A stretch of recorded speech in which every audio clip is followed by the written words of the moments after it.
Hello, I'm Isaac Hayes III, founder and CEO of Fanbase, and I'm here with a very important message. We are at a turning point in the Black community where we must have equity in the apps we use that scale to billions of dollars. But this time, we own the infrastructure, we own the culture, and we shape the future.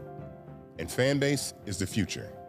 Fanbase combines the free functionality of Instagram, TikTok, and YouTube into an all-in-one platform built for the evolution of social media and monetization.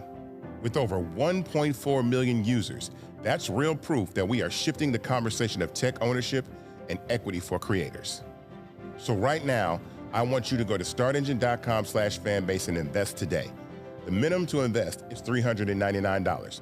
That gets you 60 shares of stock in Fanbase at $665 a share. This marks a turning point in Black ownership of social media. If we don't take this opportunity to own social media right now, we will always be customers to our own creations. And that can't go on. So once again, go to startengine.com/fanbase and invest today. We must own the platforms where our voices live, our stories matter, and where our culture drives the world. Thank you.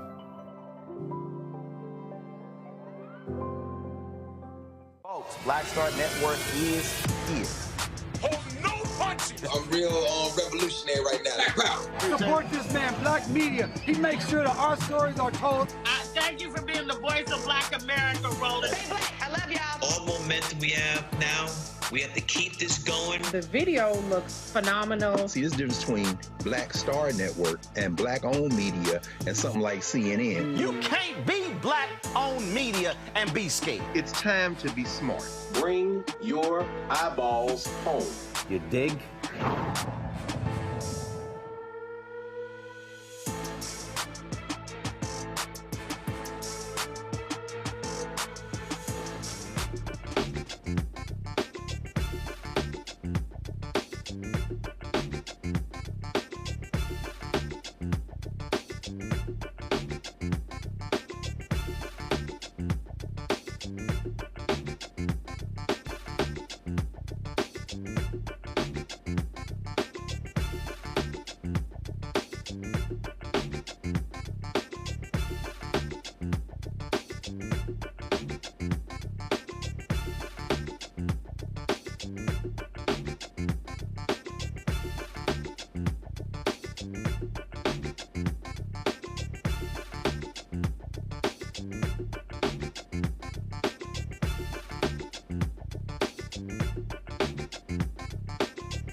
Friday, September 19, 2025, coming up on Roland Martin Unfiltered, streaming live on the Black Star Network. You know, conservatives, Charlie Kirk was one of those folks, love talking about crime, black on black crime, inner city crime. Oh, it's the highest in the country. Michael Harriot says that's bullshit. We'll talk to him about that on the show. What the hell were Democrats thinking, including Democratic leader Hakeem Jeffries, voting for a resolution praising Charlie Kirk the Republicans put up.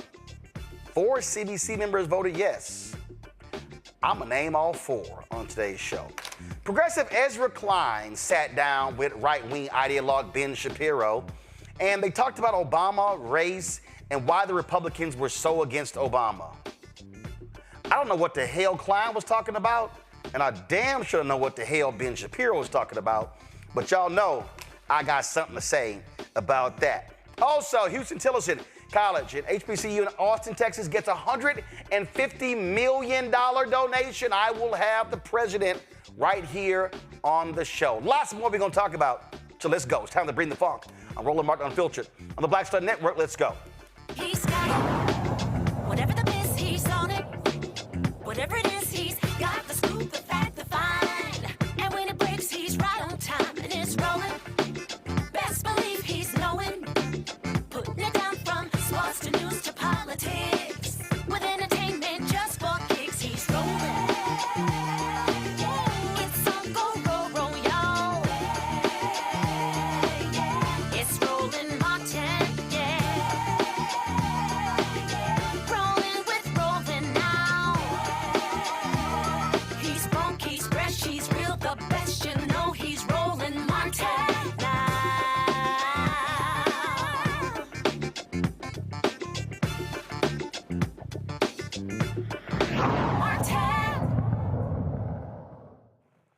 Donald Trump can't stand black people, especially black people who lead cities in this country. He's always ragging on Chicago, Mayor Brendan Johnson, Los Angeles, Mayor Karen Bass, Brandon Scott in Baltimore, Memphis, Paul Young. We can go on and on and on.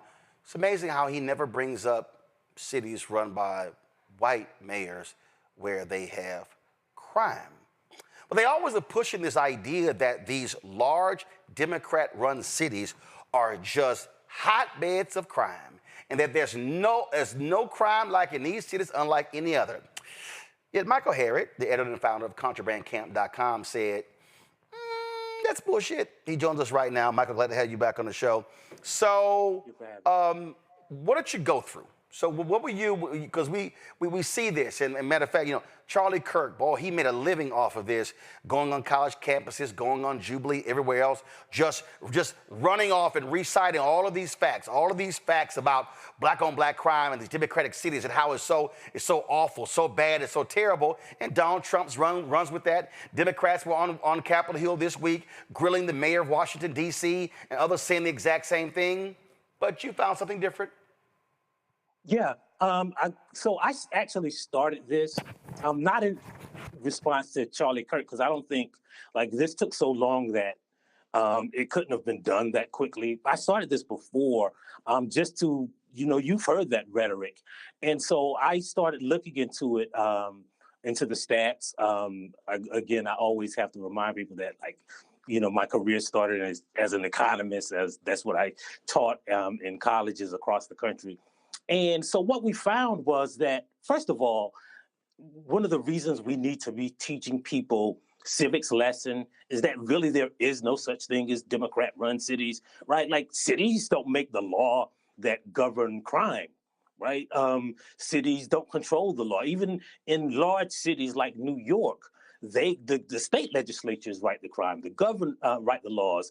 The state legislatures fund policing efforts. They fund the police academy in the states. So, like, mayors and city councils have very little to do with crime. If anything, they hire the police officers. And, you know, I always give my spiel here. Police officers do not prevent crime. They enforce the law that's already written. So the thing is that even in these so-called Democrat-controlled cities where crime is high, they're usually in red states. 16 of the cities with the highest crime rates are in Republican or red states. And, you know, 4 of them are kind of in Republican red states, but the legislature is split. You know, they have a Republican governor. One branch of the House, of the legislature is Republican controlled, but they might have another branch that has a slight Democratic majority. But only 4 of the worst, most violent cities are in blue states. And the other thing we should know is when they always bring up Chicago, when it comes to violent crime, Chicago is 121st on the list. But because it's the third largest city in America, they love to pull out those statistics. So, a combination of learning civics and actually knowing math is how you find out that most crime occurs in red states. And like most of the crimes are in majority white, Republican-controlled cities.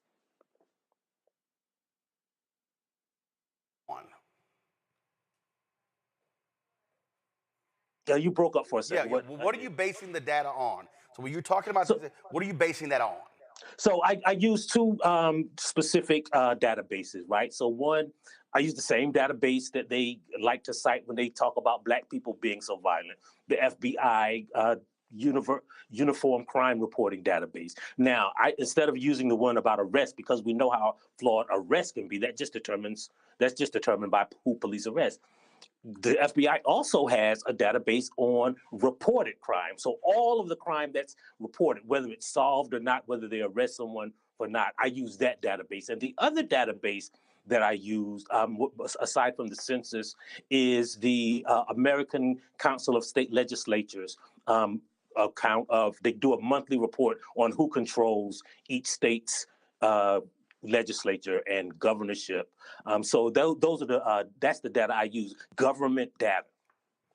So what's amazing to me is this wasn't hard for you to find.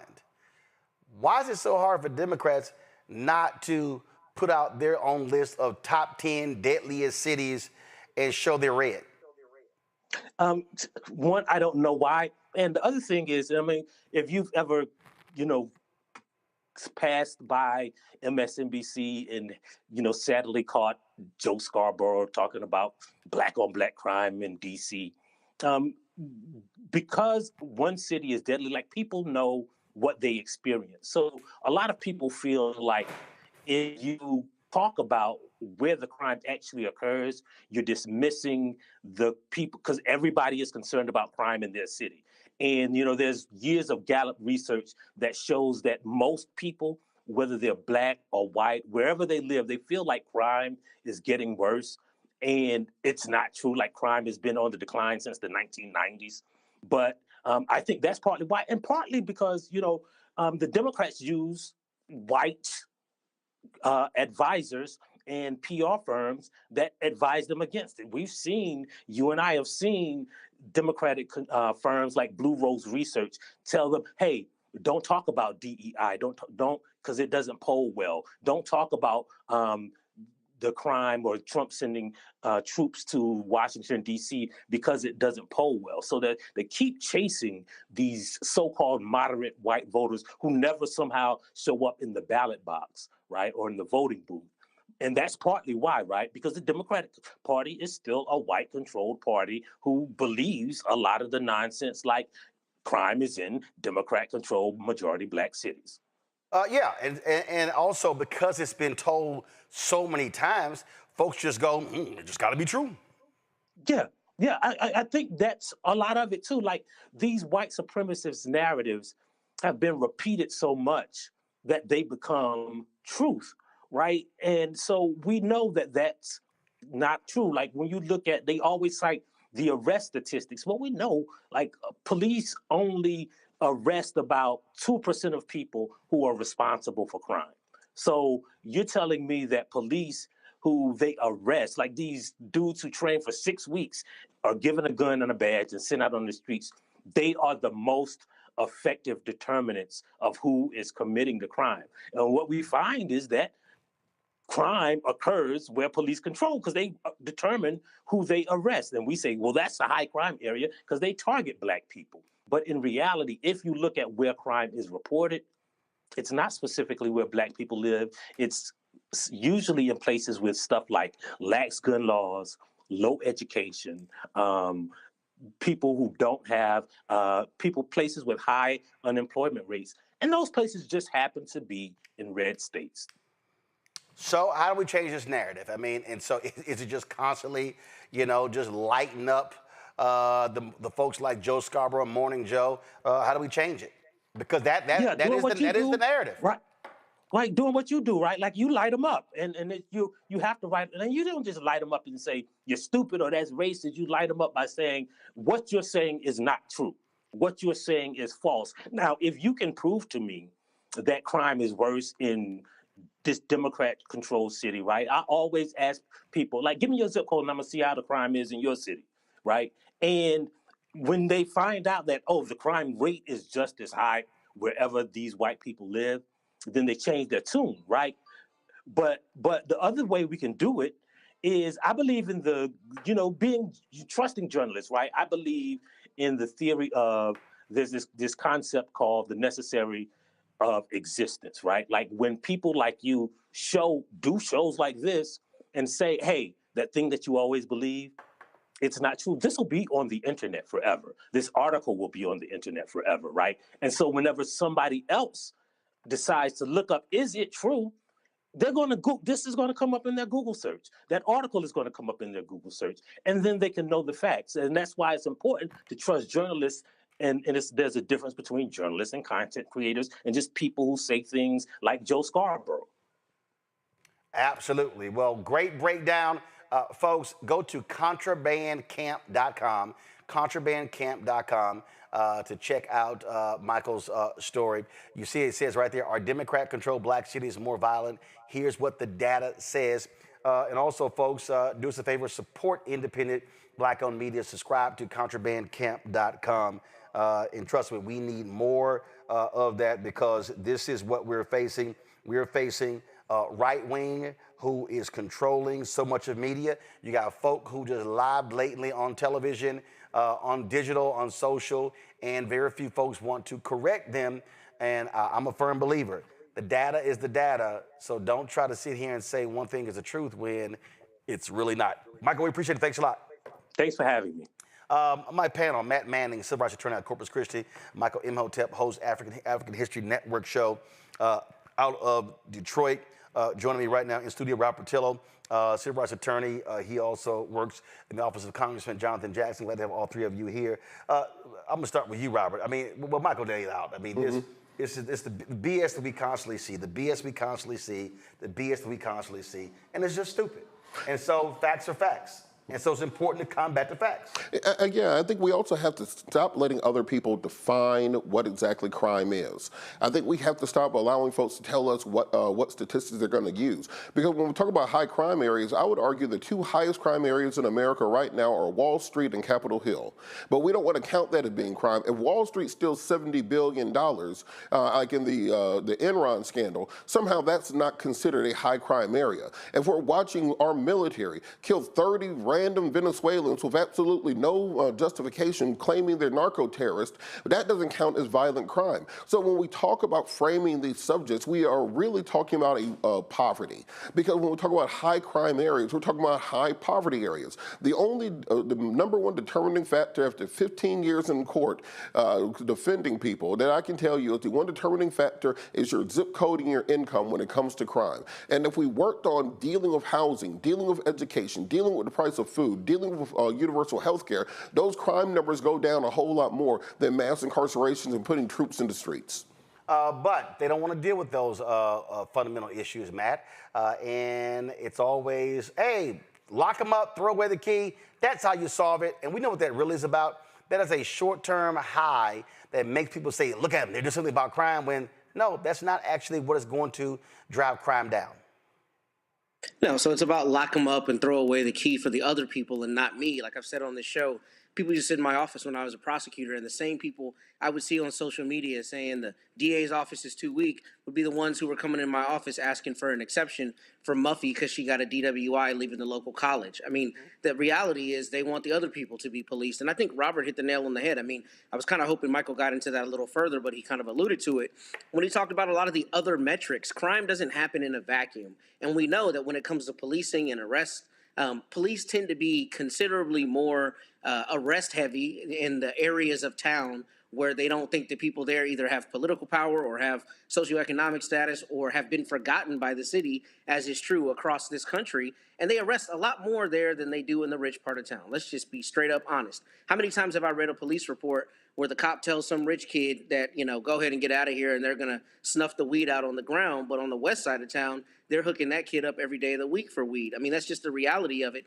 And we don't have that kind of nuance when we have these conversations. It's really about a lot more than whether your mayor is Democratic or Republican. And it's really just dishonest. I mean, it's disingenuous because there's so many other things that determine that.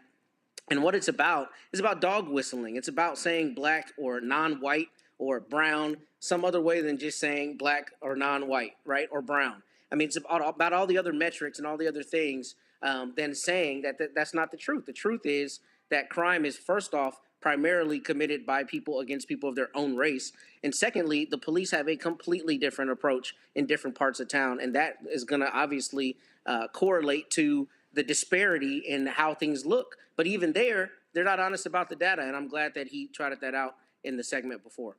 Absolutely. And Michael, what we see here, listen, we got white execs in media, white hosts in media who don't want to actually present the data because they believe it too.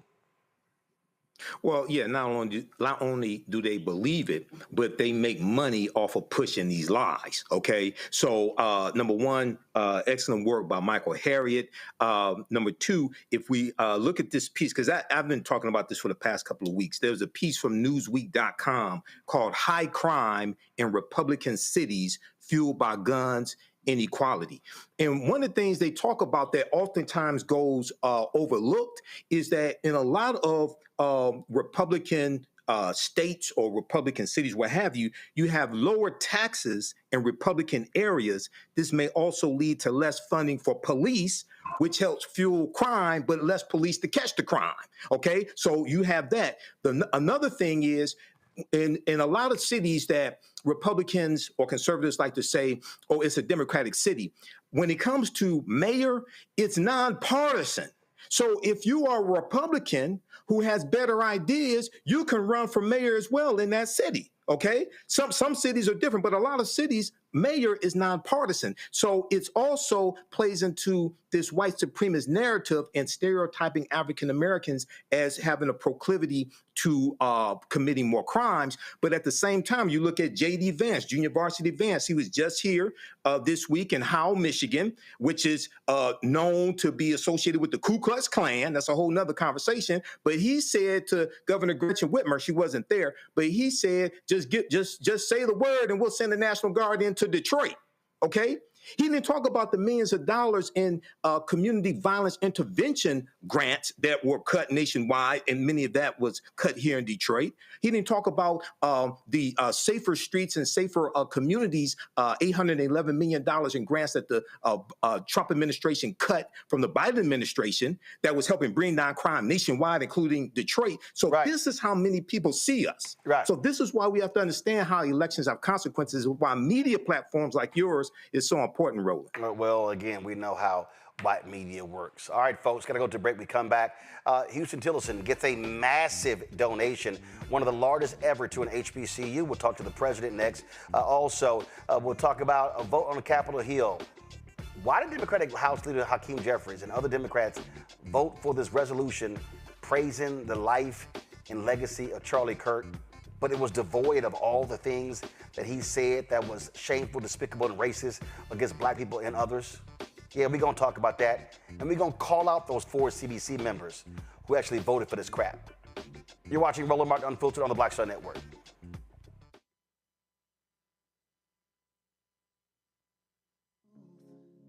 Black Star Network, what's happening? It's your man, Kim. And look, my new single, Rock With Me, is on fire. We debuted as the #1 most added and greatest gainer at R&B radio. So look, I want you to go check it out at musicbykim.com. Listen to it, download it, tell me what you think about it. Also, make sure you sign up to be a part of my community so we can stay connected. At Music by Kim on all social media platforms. Thank you for rocking with me. And keep love on the one. 'Cause I want you to rock with me. In a strange world, darkness falls forever. Baby, let's be the dawn. When it feels like it's taking me over, you're making me stronger, my sweet love. I'm Dr. Greg Carr, and coming up on The Next Black Table, we're speaking with Dr. Lucius T. Outlaw Jr., master teacher and philosopher. He takes us on his journey to discover and celebrate Black philosophy. From my undergraduate years at Fisk all the way through my PhD, I was never in a philosophy class where I had a professor who was a person of African descent, nor assigned a text written by a person of African descent, ever. How he pushed back at those who said there was no such thing, and got us all thinking about what it means to be Black. That's on The Next Black Table, exclusively on the Black Star Network. This week on A Balanced Life with Dr. Jackie, we're talking all things entrepreneurship. Whether you want to jump right in, take a leap of faith, or you've just been thinking about it for a while, we're having a one-on-one candid conversation with Dr. Tierney, our level up coach and YouTuber of the amazing Hey Sugar. So let's talk about entrepreneurship. Before you jump out here, know that it is some work that goes into it. And not necessarily the work in the business itself, but some inner work. That's this week on A Balanced Life with Dr. Jackie on Black Star Network.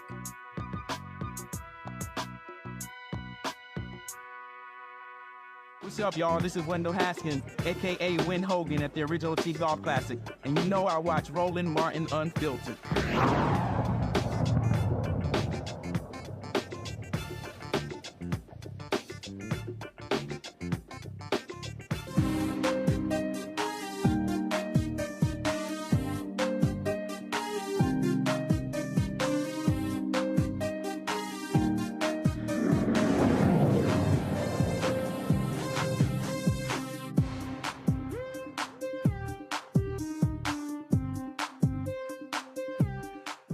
Folks, huge donation coming the way to Houston-Tillerson College in Austin, Texas. The Moody Foundation announced a $150 million donation, which matches, of course, HT's 150th anniversary. This is one of the largest donations ever given to an HBCU.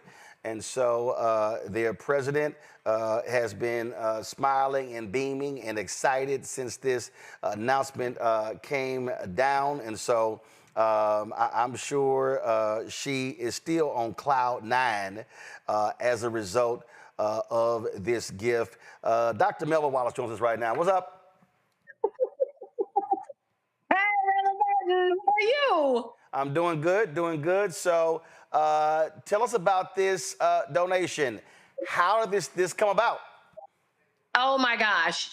So it is a donation from the Moody Foundation. And of course, to celebrate our sesquicentennial, 150 years, I guess they felt that it was befitting that they matched the years of service that we have been committed to educating people in this community. So yeah, $150 million from the Moody Foundation. Now, had you and others, had y'all been talking to them? Had y'all laid out your master plan? Was this over a period of time?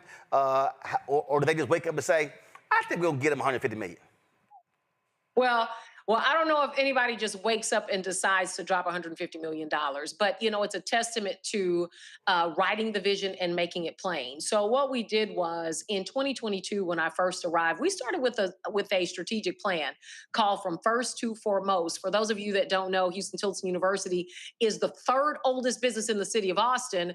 And in addition to that, we are the oldest institution for higher learning here in Austin, Texas. So that means we decided that we would go from just being known as being the first institution of higher learning, to going to the foremost institution in this country. So we wrote the strategic plan, we started on a master plan, and from there really became intentional about building partnerships to help us reach the goals that we had outlined in our strategic plan and in our master plan. Obviously, it's private. Obviously, you're there in Austin. You've got that little small school, as a Texas A&M graduate, we call it TU. Texas University there as well. So, in Austin, Houston-Tilson obviously gets overshadowed by the hideous orange behemoth. So yes, that's right. I'm very petty when it comes to that little school in Austin. So I love it.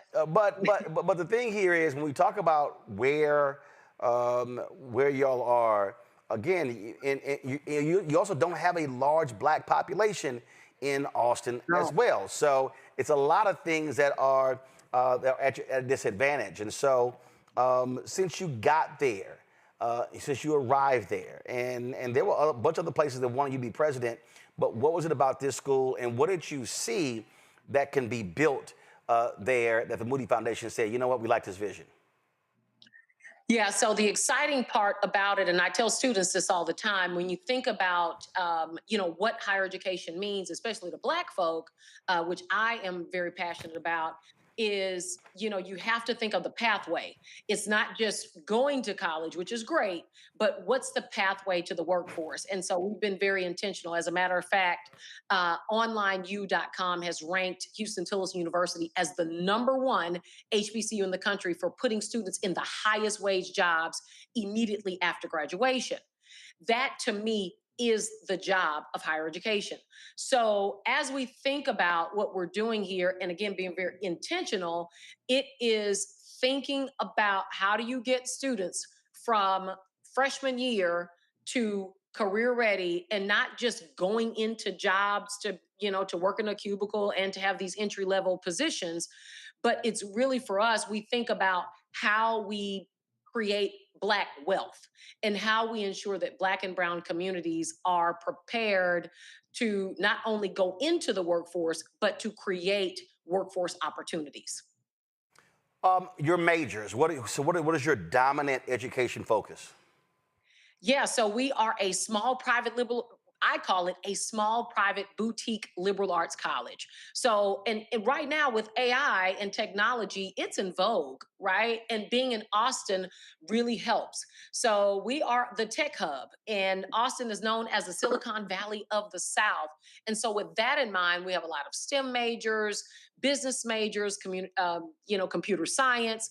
And this year alone, our graduating class, I know we had about 10 to 15 graduates who signed 6-figure contracts as their first job. One young man I was going to say his name, but I don't want y'all trying to borrow money from him. But he graduated and signed a $250,000 contract. This is his first contract straight out of college. 19-year-old kid who has never lived anywhere else besides his mama's house and the dorms here at Houston-Tilson University. So those are the majors. And we're, again, very, very, very strategically focused on preparing our students to create the workforce, and especially integrating AI and technology. And our students are really getting into it. When we compare, how many other HBCUs have gotten gifts this large? This seems to be the largest gift to an HBCU, that is out there. And not just to an HBCU. I think Spelman received last year a $100 million gift, which was the largest. And I'm going to tell you the backstory to this. They originally told me that we were going to get a gift for $130 million. $130 million. So we're preparing and working with our marketing firms, and both the Moody team and the HT team, working with a joint marketing firm to help us, amplify the message. And on yesterday, Ross Moody, who is an incredible friend, and Ellie Moody, who is almost, she's like a sister to me now. They announced $150 million. And Roland, I'm going to tell you, I honestly thought that he had made a Freudian slip. I'm like, oh my God, he has accidentally said $150 million. And he looks over, if you go back to the live stream, he leans over and they're both looking at me and they're like, gotcha. And they had gone back. And even after we had, agreed upon this, they had agreed to bless us with this $130 million gift. they saw the potential and the plans and the things that we want to do and decided on their own to increase that gift even more and announce at the podium $150 million. Because if you see some of our posts, we were prepared and had scheduled posts for $130 million. And I said that was a good correction to make, that we were happy to have our marketing teams go back and correct $130 million to say $150 million. So a great, great, great day. Great. Yeah, I would say that's pretty damn cool to get $20 million added to it. Yes, right. I mean, I'm like, look at God. Won't he do it? He will do exceedingly abundantly above all we can ask and think. And it's just a testament of the generosity of people, but it's also I believe it's their commitment to education, which is so important to them and their family. So forever grateful to Ross and Ellie Moody and to the entire Moody Foundation. For folks, this is the announcement on the website. Houston-Tillotson University receives a historic $150 million gift from the Moody Foundation, the largest gift to a single HBCU in history. Let's go questions from our panel. I'll go to Matt, you first. Well, let me first say go Rams. I think I'm the only native Austinite on this panel, Dr. Wallace. So thank you to HT for what y'all have done all these years. I spent many times up at HT before I went off to college myself. So congratulations and thank you for being the beacon of Austin, the beacon of East Austin. My question for you, though, is the Moody Foundation. This is the same Moody Foundation that gave that school up the road that my parents went to, Roland's referring to, I think $130 million to build the Moody Center back in the day. So I just kind of want to know how y'all went about getting in contact with the Moody Foundation. I think you may have mentioned this, but did they come to y'all with the donation? And how did you kind of decide what the school is going to use the money for in terms of investments? I know part of that's going to be new dorms and other things, but what are your list of priorities as it relates to this investment? Yeah, fantastic question. So the Moody Foundation relationship is not new to Houston-Tillotson University. It is not new at all. As a matter of fact, in the 1960s, the Moody Foundation, they're the only living eponyms that we have on campus. And all of our buildings are named, like most university campuses, the building is named after someone. But they are the only living eponyms that we have with a building with their name on it. So we have the Jackson Moody Building, Humanities Building, that is here on campus. So the relationship was there. And that's a testament to saying, especially to other universities and HBCUs, thinking about where the relationships are currently and finding ways to re-engage those donors. And, Ross Moody, in all of his brilliance, just knowing about our institution and, of course, us operating in excellence every single day, decided to contact us to discuss and to discover how we might partner on something really special. And when you think about the matching, the gift and saying, okay, $130 million to UT, and then him upping the ante because he really wanted to show, and the Moody Foundation really wanted to show their commitment to this university and the commitment to this HBCU. And I will also add, just when you think about the gifts, $150 million, yeah, it's a big number for HBCUs, but in the scheme of all higher education, this is, from our research, I think we're in the top 20 or 30 universities to receive this type of gift. And when you're asking about what we plan on doing with it, part of it is for infrastructure. We can't continue to look like what we've been through.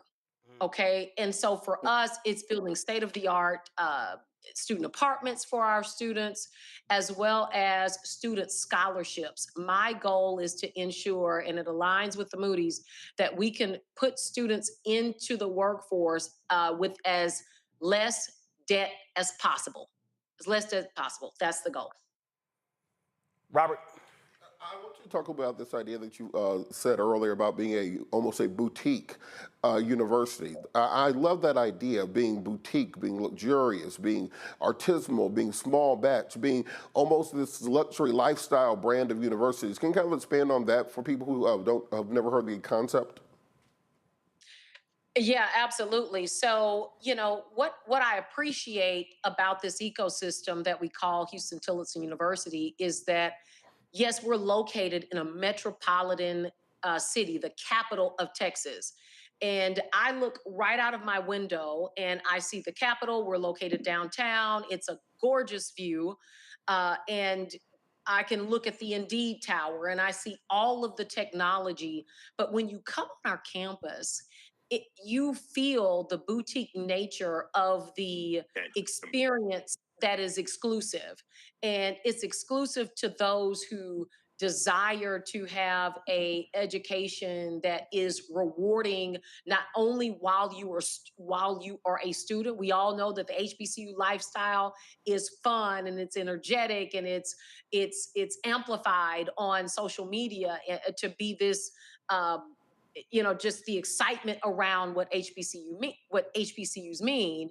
But at our university, we really hone in on the family and the close-knit nature and the connectivity of what we do on our campus. And so I like to refer to it as the boutique college feel. Michael? Dr. Wallace, I know you said that two of the major chunks of the 150 million will go to housing and scholarships to bring down the cost of education for students.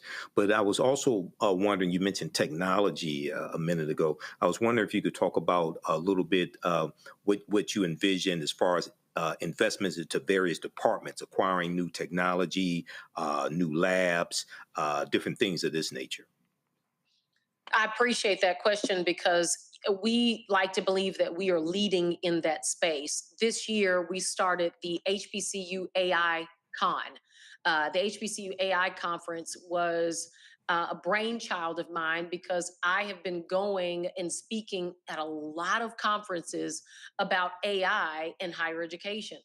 And although I was going to a lot of national conferences, not a lot of people who looked like me were at these conferences. So I knew that, being in the HBCU space, we have to be at the table as we're having these discussions. So we created the HBCU AI Con, and to be quite honest, I thought it would be cool if I had 50 or 60 people that showed up to Austin, and we would have this little teensy South by Southwest experience, and we would check a box and all would be well. Well, 500 people showed up.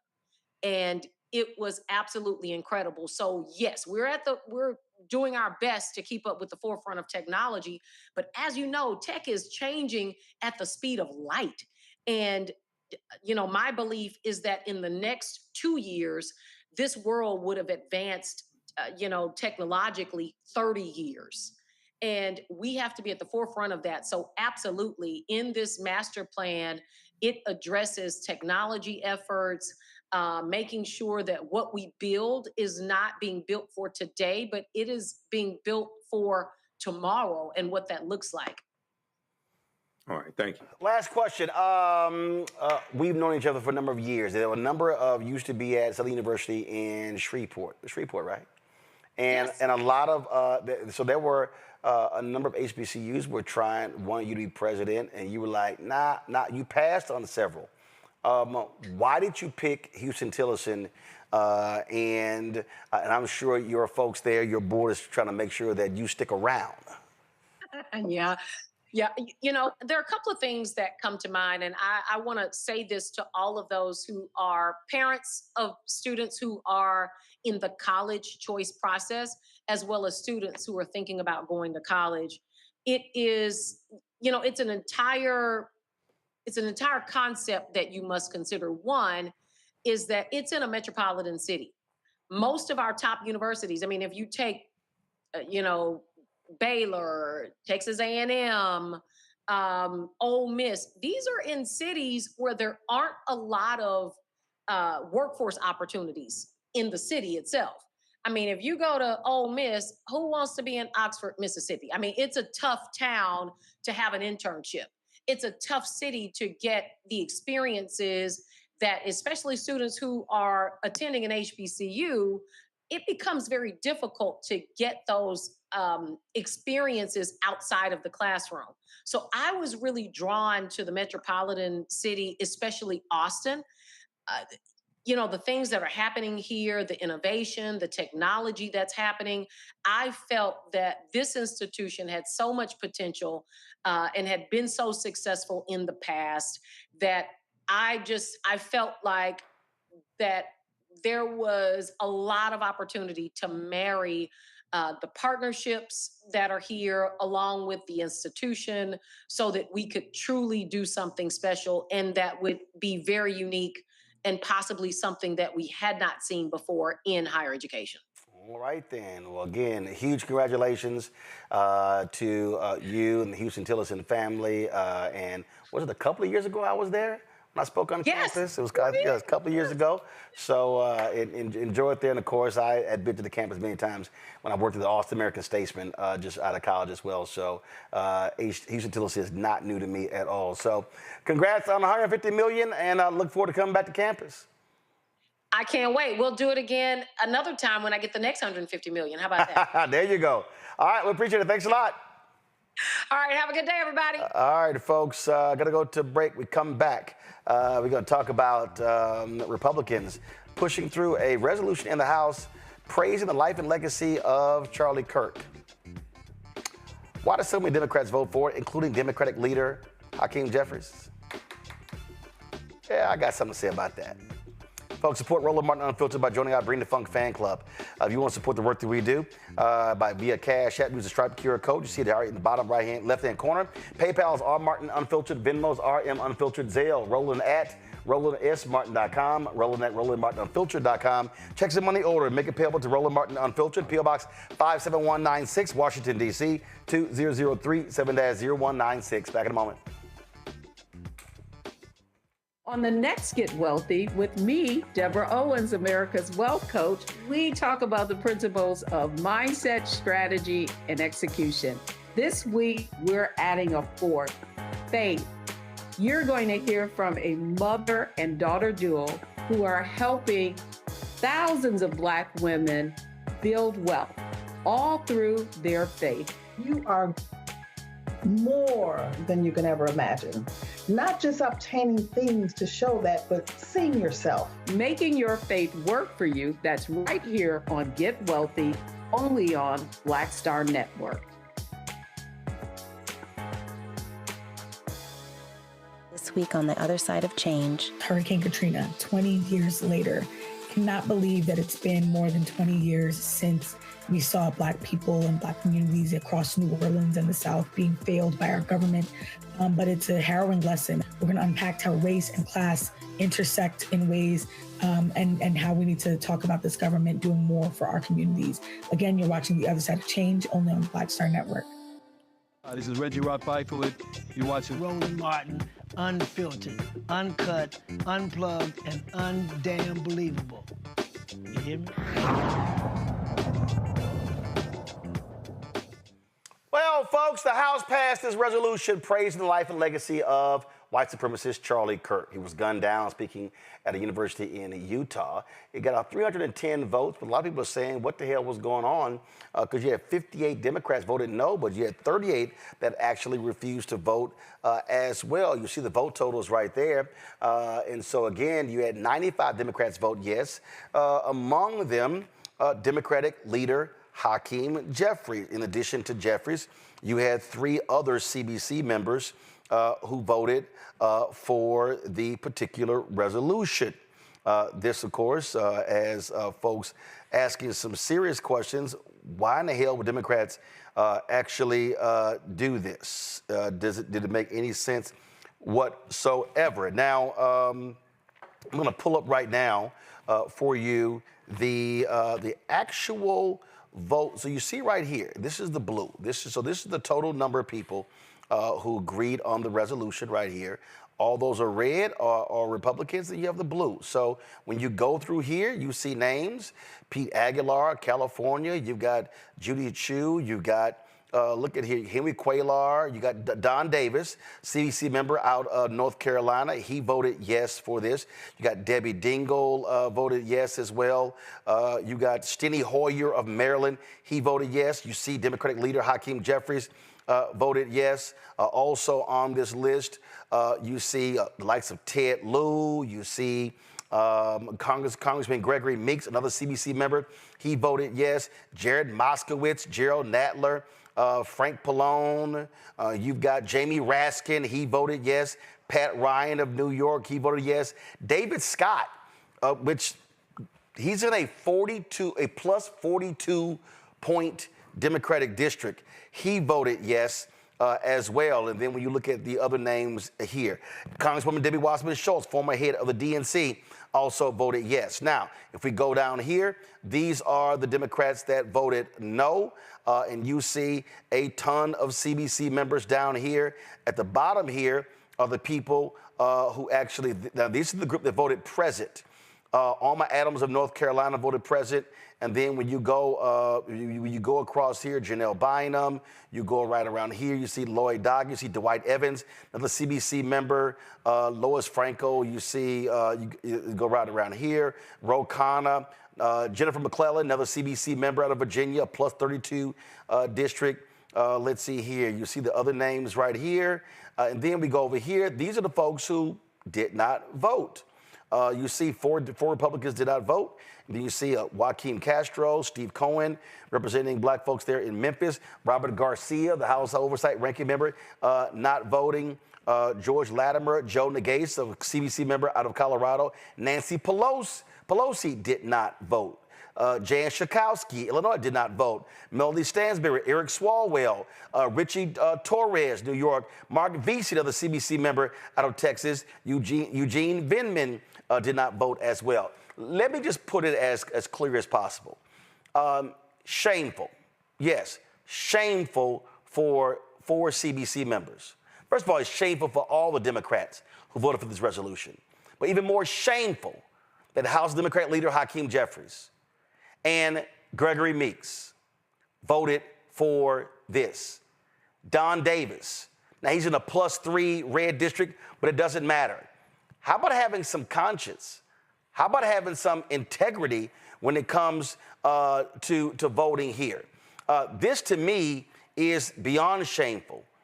It is utterly ridiculous because, again, you can vote against. And also David Scott. And I call out Meeks and Scott, both my frat brothers. Hakeem Jeffries, he's a Kappa. I'm going to call him out. It's different if the resolution dealt with the issue of political violence. But Republicans are treating Charlie Kirk like he was a martyr. And you can't overlook the stuff that Charlie Kirk actually said, especially about black people. And there were members who went to the floor who spoke his words before this vote taking place, including Congresswoman Alexandria Ocasio-Cortez.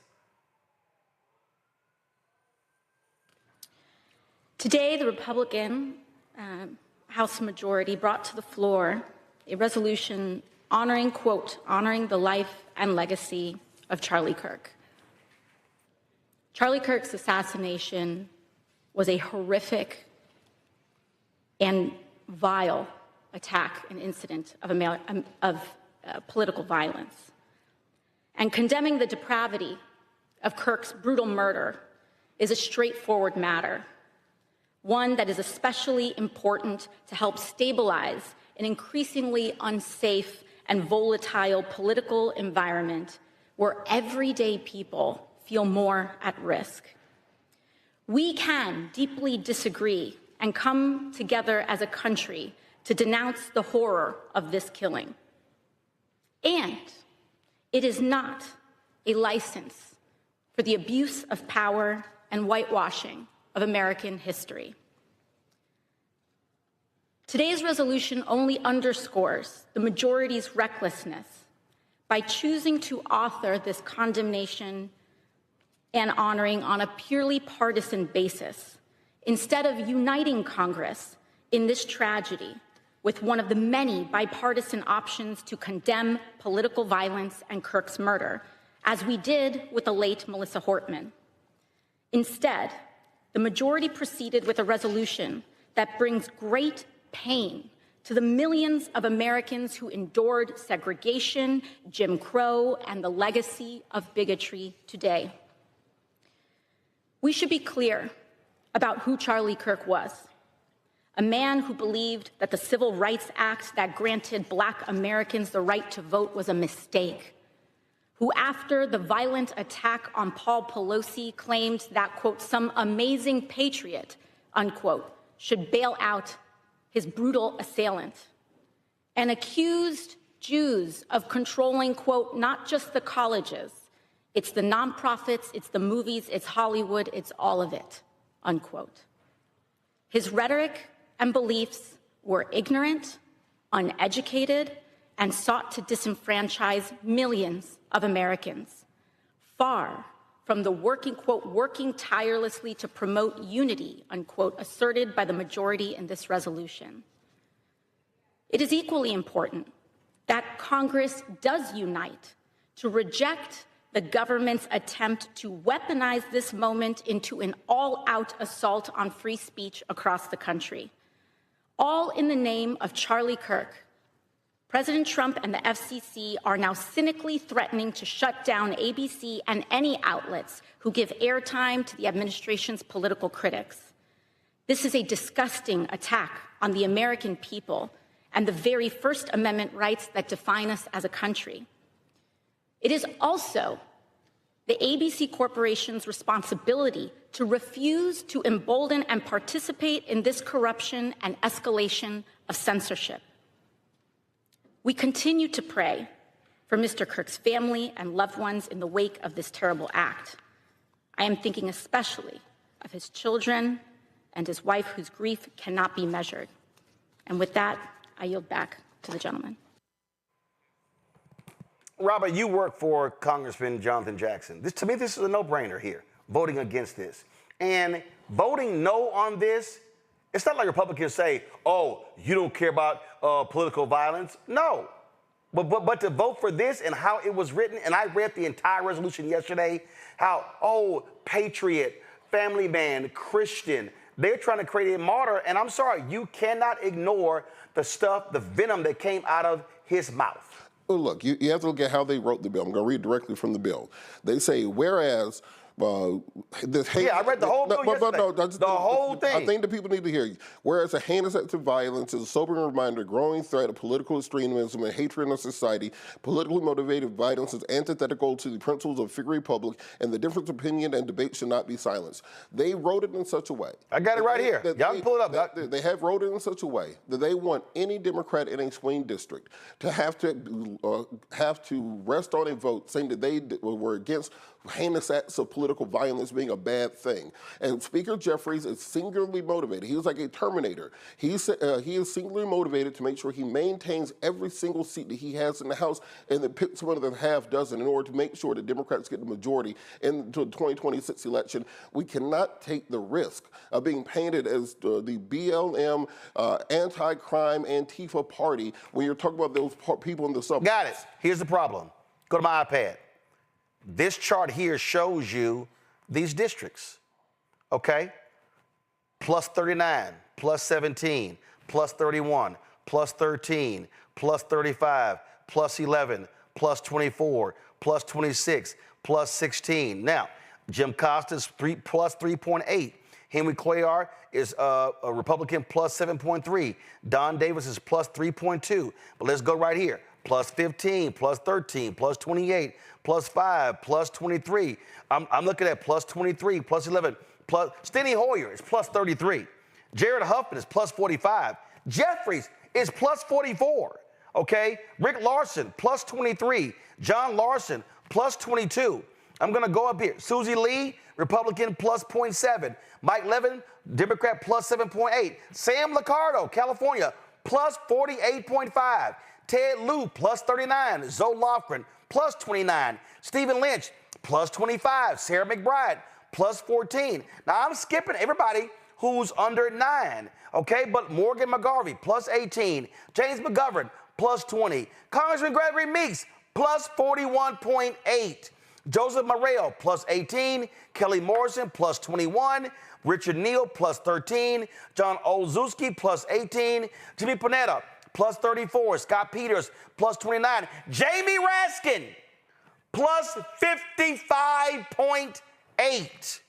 Luz Rivas, plus 34. Deborah Ross, plus 33. Bradley Schneider, plus 22. David Scott, Georgia, plus 42.4. I guarantee you they're going to use that against him when he's running for re-election.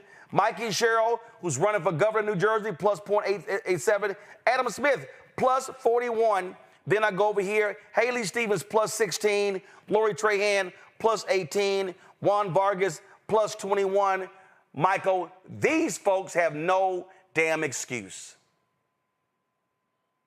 Yeah, Roland, you know, I looked at the pros and cons of this. I read the article from Reuters where Jamie Raskin was telling Democrats to avoid the trap, don't fall into the Republican trap, vote for the bill. I'm glad you read the bill yesterday. I watched your show yesterday.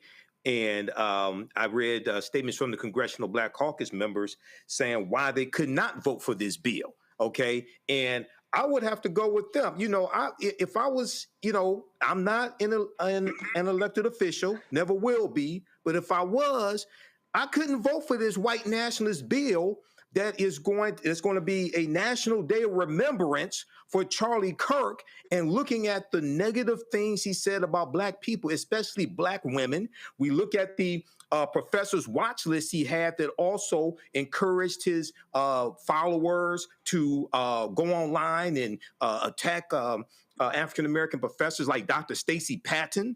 Okay, so but this is now, even though we're calling out the Democrats who voted for these things like this, we have to remember all 215 Republicans voted for this. So we have to pay them back at the ballot box. Yes, we can hold the Democrats accountable who voted for it, but oftentimes what happens, and I'm not saying you're doing this, Roland, but oftentimes what happens, Republicans vote for bills that harm us and they pay no price. So we have to make sure that they pay a price at the ballot box when we vote them out. But here's the thing right here, to that particular point, Matt. Go to my iPad. When Congressman Jamal Bowman put forth a resolution to condemn white supremacy after 10 black people were gunned down in a Buffalo grocery store, guess what this article says? Every Republican in the House voted against the measure, including those Republicans who are in swing districts. The point I'm making here, Matt, this is where you have to have a conscience and some guts and say, I'm sorry. If y'all don't want to reelect me, that's fine. But I'm not voting for some bullshit. I agree with you completely. I agree with you completely, and I agree with Michael's sentiment on it. And I get the strategic question of avoiding the trap and being concerned about how things will be painted. But, you know, if you want to look at the language of that resolution further, that language of the resolution completely sanitizes what Charlie Kirk really did. It actually says nothing. Nothing. It's look at this here.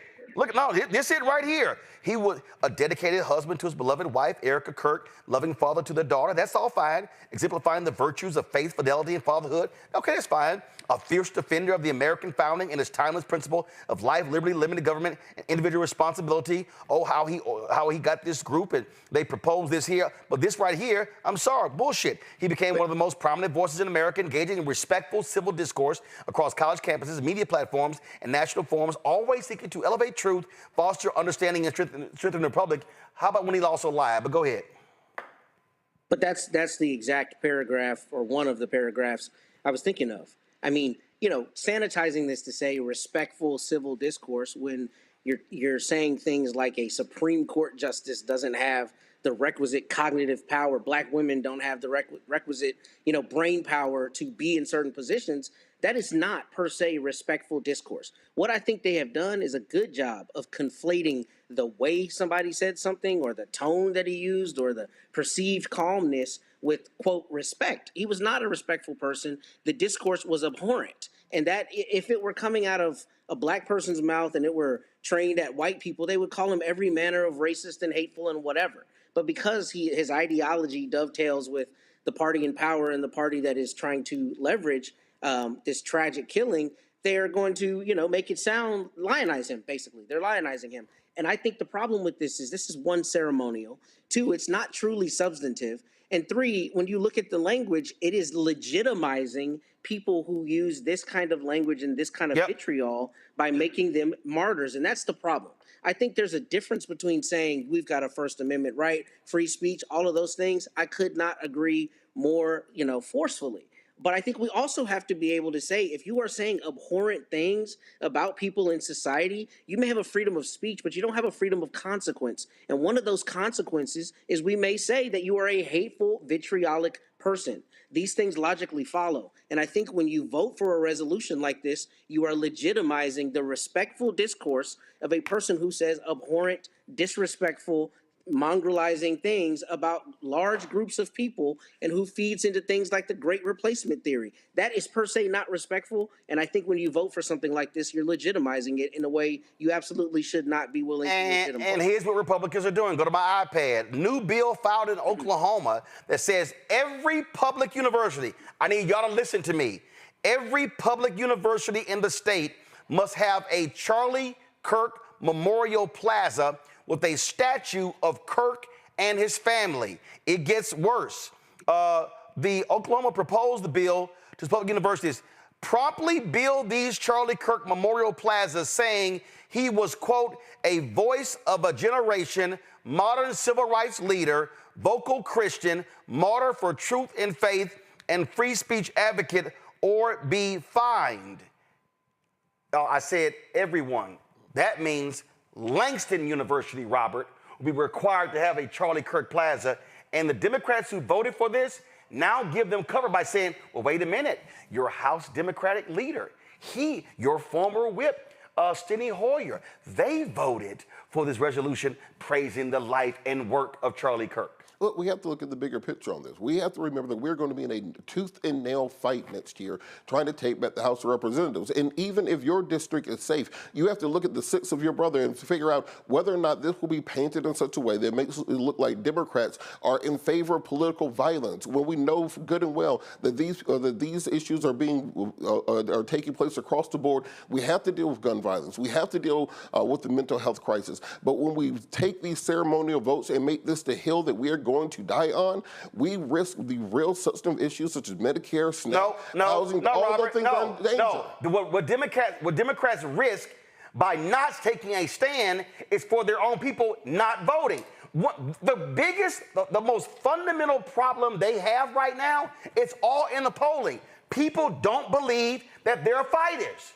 They don't believe that they stand for anything. The reality is the House Freedom Caucus will shut that whole shit down to stand on principle. And the problem is Democrats made the calculations. Listen, all we heard from Chuck Schumer, oh no, we can't change the rules when it comes to nominations, because if we change the rules and the Republicans get power, they're going to do the same thing. So you know what Democrats didn't do? They didn't change the rules. You know what Republicans just did last week? They changed the goddamn rules. Say they just voted the other day on 48 Trump nominees. So the Republicans don't give a shit about norms. All they care about is power. And I'm simply saying is, when are Democrats going to show some fucking guts? And this vote was gutless. And it was gutless for Hakeem Jeffries to vote for it and to whip his members to vote for it. Now, if what you just said, if Jeffries said, hey, here's the deal. Anybody who's in a district that's 10 points or less blue and is red, guess what? Y'all go ahead and vote for it. But the rest of y'all, we ain't voting for this shit. That ain't what he did. You have to look at what we're trying to do.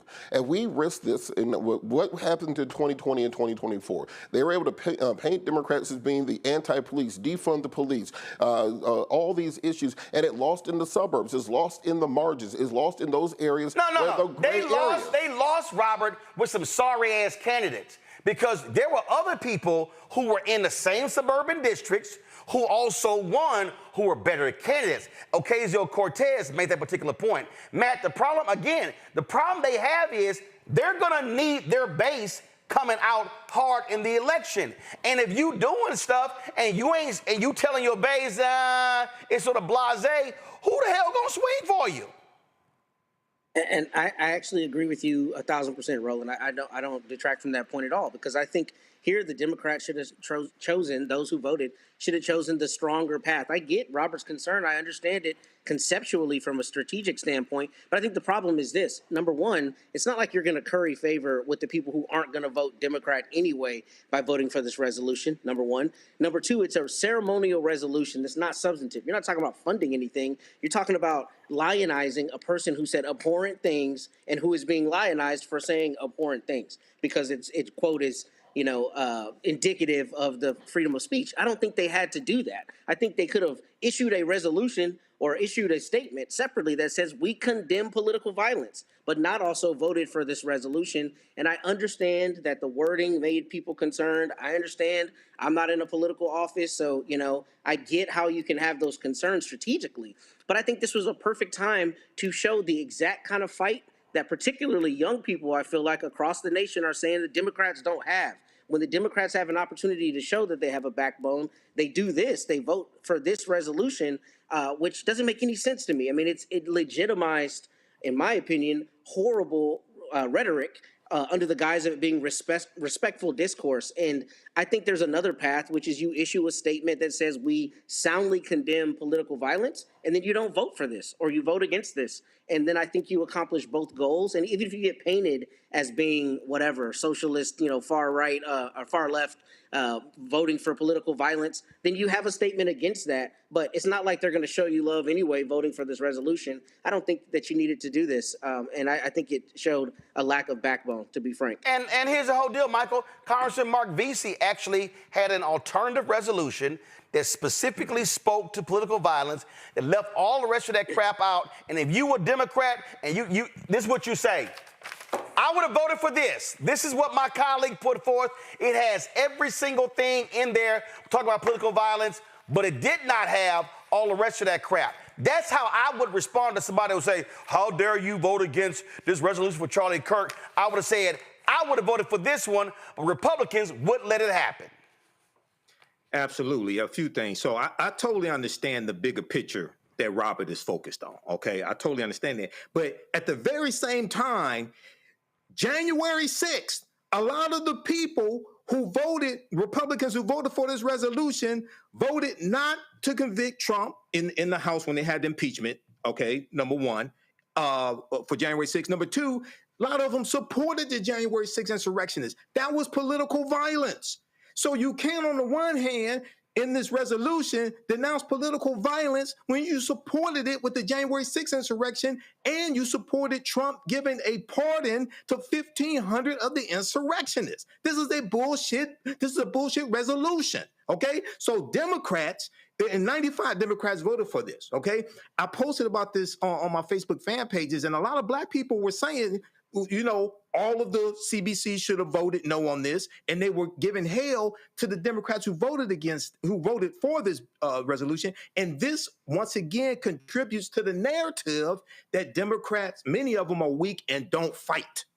Okay, so all of them should have voted no on this, and then say, hey, Mark Vesey's resolution will go, this is what we wanted, and you can't, and they need to hang around the neck of Republicans. You can't, on the one hand, say that you are against political violence, but you supported January 6th. And what has to happen now, what has to happen right now is, Jeffries, every damn time there's a school shooting, resolution. Every time. And force Republicans to say no. Force them to say, I'm not going to bring it to the floor. But voting for this bullshit is trash. That's what it is. I'm going to a break. I'll come back. I got to deal with this fool. It's a lot, y'all. Nany Mace showed her ass talking to Muriel Bowser this week. We're going to show that.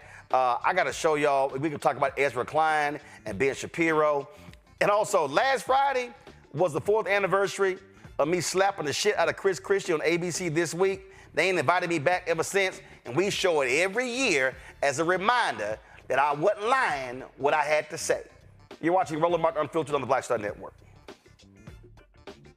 I'm Dr. Greg Carr, and coming up on The Next Black Table, we're speaking with Dr. Lucius T. Outlaw Jr., master teacher and philosopher.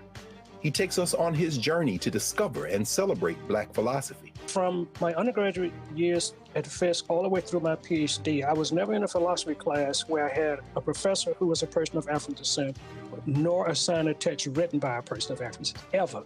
How he pushed back at those who said there was no such thing and got us all thinking about what it means to be Black. That's on The Next Black Table, exclusively on the Black Star Network. Hey, yo, what's up? This is Mr. Dalvin right here.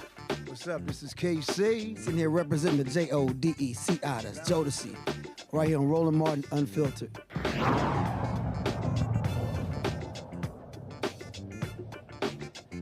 Officials from Washington, D.C. were on Capitol Hill this week dealing with the issue of funding, and of course, they had to get raked over the coals by Republicans. One of the most heinous, despicable persons in Congress is Nany Mace of South Carolina. And man, was she rude, disrespectful, and gross when she was talking with Muriel Bowser. Watch this. All right, Chair recognizes Ms. Mace from South Carolina. Thank you, Mr. Chairman, and good morning. The government of the District of Columbia, under the leadership sitting in front of us today, has become a poster child for DEI and gender madness. This has led to government. Mr. Chairman, this is not a concert. This audience can just settle down. Stop the clock, and the gentlelady's right. Under the rules of the House, the chairman is responsible for maintaining order and preserving decorum in the committee room. I expect audience members to be respectful of the committee, so I'd like to reclaim my time, too, Mr. Chairman. Absolutely. Ms. This has led to government-sanctioned racial discrimination and the erasure of women. Article 1, Section 8, Clause 17 provides Congress plenary authority over the District of Columbia. Using this authority today, I'll be introducing the No DEI in D.C. Act. This bill will rip the DEI and gender bender nonsense out of the D.C. government root and branch and restore common sense and equal treatment under the law. As the individuals charged with writing D.C. laws, signing D.C. laws, and enforcing D.C.'s laws, we have some questions for you on the meanings of some of the curious terms we have found in the D.C. Code. My first question for Mayor Bowser, it's yes or no. The D.C. Code makes numerous references to, quote, structural or institutional racism. Do you believe the D.C. government is structurally or institutionally racist? Yes or no? Yes or no? Is D.C. government racist, institutionally racist? Yes or no? All right, you can't answer the question. So my next question for Mayor Bowser, since you're going to sit there and placate or just be quiet, in Section 7-1234.02 of D.C. Code, you use the phrase child welfare involved birthing people. Child welfare involved birthing people. Can you explain to me what this means? I'm not that familiar with that part of the code. Okay, and so you don't know. In Section 7-1234.02 of D.C. Code, you use the phrase justice involved incarcerated and homeless birthing people and their non-birthing partners. Can you explain to this committee what that means? I would have to see the whole section. You don't know. You're literally the mayor of D.C. and you don't know your own code of laws. Well, I don't know. All right, one thing we noticed the D.C. Code struggles to define is the term woman. So Mayor Bowser, what is a woman? I'm a woman. Are you a woman? 100%. Okay. 100%. I'm a woman. You're looking at one. Okay, good. You actually, in Section 3-703 of the D.C. Code, you use the phrase, the intersectionality of gender and race to create unique dynamics and effects. Can you explain what this means to the committee? Where is that, ma'am? Section 3-703 of the D.C. Code. Do you know what that means? No, you don't know what that means. So Chapter 14D of the D.C. Code establishes the commission. I'm happy to answer questions. Mr. Chairman, I'm going to reclaim my time. This is not her time, it's my time. You can be quiet as I ask you questions, and then you can answer them. And then you can answer them. I'm not, Mr. Chairman, this is my time, not hers. I'd like to reclaim my time. Let's make good use of the time, Ms. Chair Mace. I'm making very good use of my time. Ms. Mace. And you're Ms. Mace making has my the point. floor. You're the mayor of D.C., and you don't even know your own code of laws. What is a birthing person? I would assume it's someone who gives birth. All right. Why don't you use, are these women? Are these moms? You think it's appropriate to call them birthing person? Can a man birth a person? Well, Be a that's birthing what person? I would call it, but I don't write all the laws, and I'm not familiar with every Can section. men get pregnant? No. Can men become women? Can a man become a woman? Yeah. Can a man become a woman? Miss Yes Mace, or no? Can a man become a woman? Yes or no? Miss Mace, I'm not here to my talk next about question, Chapter 14D of the D.C. Code establishes the Commission on Reparations and a reparations fund to provide eligible African Americans monetary reparations or other forms of redress. Is it the position of D.C. government benefits should be provided to individuals on the basis of race? I believe that the legislation requires a study. Okay, I'm asking you, is it the position of the D.C. government that government benefits should be provided on the basis of race? If you're is the referring to question. that legislation, I believe it requires a study. Okay, I'm asking you a question. Do you believe that government benefits should be given out on the basis of race? That is the question. This is the third time I'm asking. We have any number of benefits programs, and eligibility is established. You're not answering per- any of these per program. questions. I'll give it to you. You're slick. In Section 2-1383 of the D.C. Code, you use the phrase social value of the LGBTQ community business economy to the district. Can you explain what this means to the committee? It means that LGBT businesses provide economic benefit to the district's economy. Do you think all businesses provide economic benefit to the D.C. economy? They should, or they would be out of business. Yeah, of course. All right, thank you, Mr. Chairman. I yield back. Thank you. Chair recognizes. That heifer make my ass itch. I cannot stand. You know her ignorant ass running for governor of South Carolina. Governor of South Carolina. Oh, I can't stand her trifling ass. Go ahead. But look, that's exactly the point. She's running for governor of South Carolina. Those are her local politics. I remind people, there are only 3 million transgender people in the entire country. They are 1% of the population. The way conservatives talk about it, you would think there's one hopping out of every corner and in every phone booth. There's an obsession with it because that plays well with their Christian conservative base. And what she was fishing for was to get a clip of Muriel Bowser saying something that she could run in her campaign for governor. That could go viral on Newsmax and in 4chan and those places. You got to play the game. And that's what Muriel Bowser did. And here's the game.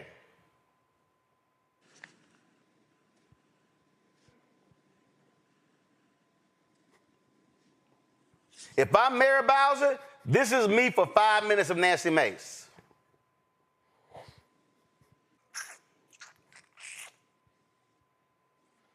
I ain't saying a damn thing, Matt. I ain't giving her nothing. I ain't giving her nothing. Or, listen. Or I'm going to roll up like Cash Patel. I ain't giving her ass nothing. Nothing. Nada. So I have two immediate thoughts about this. The first being that it's interesting that she started out talking about DEI. My understanding from little research I've done is that she was the first woman ever to graduate from the Corps of Cadets at the Citadel. But what she doesn't have on her house website is the fact that her father was literally running the Citadel at the time she graduated from the school. Why is that important? Because if she were a black woman, they would be talking about nepotism, how she didn't earn it, how her magna cum laude wasn't ever earned because her father was actually the person who was running the Citadel when she graduated. But she didn't talk about that. She just talks about DEI. Because the second point that I have to make is that I think we're in a part of society right now, or time in society, where our politicians are way too much about pageantry. This is about pageantry, and this is obviously about vitriol. Nany Mace is running for governor. She wants the sound bites, but that's all it's about. And if I'm you, I'm doing exactly what you say Muriel Bowser should have done, especially because she wasn't asking questions to get answers. This is like when I'm in a cross-examination and I want to beat up on somebody and I want to make a jury think that I'm in control and that they're whatever I want them to look like. This is not about getting actual answers to the questions. And I think part of that is because we, as a populace, have gotten used to the political pageantry where it's about sound bites and it's not about substance. Yep. Here's the other thing. The mayor doesn't write the laws. I mean, now, I don't know exactly how DC's mayoral council power structure is set up. But in a lot of places, right, the city council is the legislative body, of course. They're the ones who ratify the laws, and the mayor is, depending on where you are, either the chief executive or really the main point of that city council.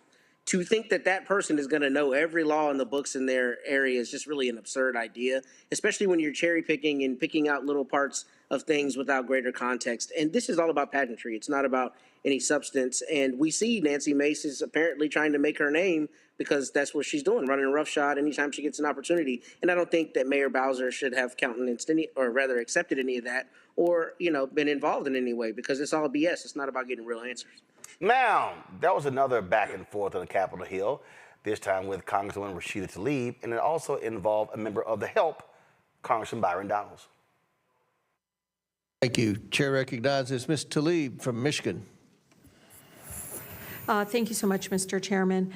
I think it's really important. I mean, we're talking about, 700,000 people that live here, and I feel like their voice gets completely just dismissed. And so, if I may, Mr. Chair, ask unanimous consent to enter the record the Washington Post poll of D.C. residents found 8 out of 8 in 10 opposed Trump's taking over of their local police and sending in federal troops. Without objections ordered. I think it's also really important to understand, like, the incredible kind of slanderous, like, defamation. I don't know what to call it. They're just burying Washington, D.C. You just heard them speak about our nation's capital in that way, in a way that I feel very much like that's not what I see. I see people walking around with their families, people enjoying regards to it. But I think it's important, Mr. Chair, just like in D.C., home rule was won out of Black freedom struggle in the fight for civil rights, we can't be passive right now. So nobody over there should take anything we say like so personally as if we're attacking them. No, we're attacking a process. We're not attacking people here. And I think it's really important. We need to stand up against this fascist takeover. That's not a bad word. It's a fact. And here in D.C. and across the country, it is so incredibly important, Mr. Chair, that this committee does not allow rhetoric that defames or paints Washington, D.C. in a way that you all haven't really truly seen. You're just reading it. No, you're just reading it or something off of some. Will the gentlelady yield to a question? Yeah, I think it's really important. Will the gentlelady yield? No, I don't yield. I don't even have time. I can tell you. Your time's expired. It is expired, but Mr. Chair, but you all live here, and you're not telling people the beautiful parts that you do see in our nation's capital. And no, it's just wrong how we're doing it. Chairman, I think it's insane if the gentlelady doesn't have an argument, but she's going to refer to me and some of my colleagues. We were from the Third Reich. This is insane. It's insane. It's insane. It's insane. Do I look like a member of the Third Reich to you, Ms. Tlaib? Is that what I look like to you? You're the one taking your voting. Is that what you think? Is that what you think? Is that what you think? No, that's unethical. I think it's radical and I think it's insane. And I'll respect everything that you say. But to say something like that to myself and a lot of my colleagues is way out of line. It's way out of line. It's way out of line. Regular order, Mr. Way out of line. Regular order. That's okay. But it's okay, right? That is not how it goes. It's okay, right? You hold yourself accountable before you talk about Hold myself accountable? Hold your own self accountable. How about that? Hold your own self accountable. How about that? Free DC and make sure you vote with your own voting card. Got a little heated there. Got a little heated there between Rashida and MAGA, the HELP, Byron. Again, and here's the whole deal. I know some people say, oh man, she went there. Guess what? When she runs in the primary, she wallops the folk who run against her. So all I'm saying is there are people out there who do want to see Democrats bring wood, who want to take it to them. That's what they want to do. So I'm just saying, if y'all want folk to turn out in huge numbers, you're going to have to sit here and learn to jack some folk up. Now, speaking of jacking some folk up, Ben Shapiro right-wing ideologue is running around some new book. I don't give a shit about it, so therefore, I don't know the name of it, because I really don't care. So he sat down with Stephen A. Smith. He's gone on The Breakfast Club. I think he was on The View. And they know better. They knew better. They ain't sent us the book, because I would never book his ass. So he decides to go sit with Ezra Klein with the New York Times. And this is what I call one of those genteel NPR type conversations. And it's about an hour, it's an hour plus conversation, but somebody had posted about like a couple of minutes of the interview, and I was so pissed off. I said, well, let me go back to this section. So it's about a 10-minute section I pulled that I just had to play, because if y'all want to see gaslighting and some absolute lying take place, watch this. I think I'm pushing you a little bit into something more fundamental here. No, but I think that they're connected. This is where it becomes the fight over Western civilization, because I would say during this period you have, when you're talking about Barack Obama with his sort of, micro-targeted polling or whatever it is, it's like you have the birther smear emergent on the right, again, I think in a very potent way. So, right, Obama creates reaction as well, just by nature of who he is. Well, I don't think it's just as easy as that. I mean, for people who don't, kind of live on the right and imbibe from the media of the right during this time, the understanding on the right was that Barack Obama was a much more divisive figure than the left and the traditional media like to say that he was. And they saw him as a fundamental transformative change agent who did not see the American experiment in a positive light. And they felt, the right, and I sort of agree with this, that he was dissimulating, that he was dissembling, that when he was saying that all the sort of positive, sunny, optimistic vision of America, that what he actually meant was the Cairo speech, where America was sort of a sinner in the Middle East, and that his view of American history was much more along the lines of what he said about Henry Louis Gates or Trayvon Martin than it was along the lines of there's no white America and black America, there's just Americans. And so the reaction of the right was, okay, this is an interest group-based politics that does not particularly like the founding. And Stop. So basically what Ben Shapiro is saying is President Barack Obama, unlike all the white men who came before him, did not tell his story. They did not tell the his story. Obama didn't fall for the his story. Obama actually talked about the history of the country. And so when Shapiro says the right, this sunny view, what he's really saying is, oh, see, the white men before Obama, they left all the bad shit out. So they didn't bring up slavery, they didn't bring up Jim Crow, they didn't bring up systemic racism, they didn't bring up redlining. But this Negro comes along, and why he got to keep bringing that stuff up? That's really what Shapiro is saying, and white conservatives, they don't like that. They don't like Paul Harvey, who was Rush Limbaugh back in his day, if you want to be honest. He used to always say, and now the rest of the story.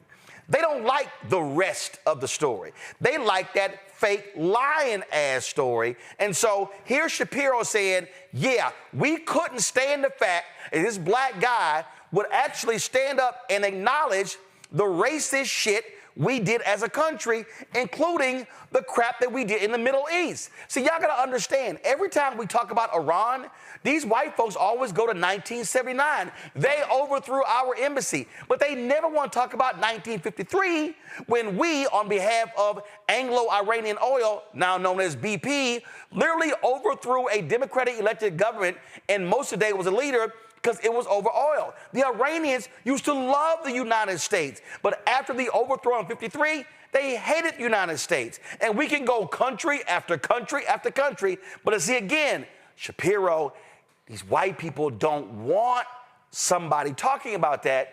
That's why they couldn't stand Obama press play. They're going to react to that with Trumpism. So if you understand Obama and Biden more from the left, what are the moments in those presidencies that the people on the right are radicalizing, right? That sort of differ from how differently you see them from maybe how I do? Well, I think that for President Obama, I think the left perceives the Obamacare moment as the moment that the right sort of radicalized. And I don't think that that's actually right. I think the bitter clingers comments were a big one. That was in the 2008 election. I think the Henry Louis Gates statements Recently, Professor Henry Louis Gates Jr. was arrested at his home in Cambridge. What does that incident say to you, and what does it say about race relations in America?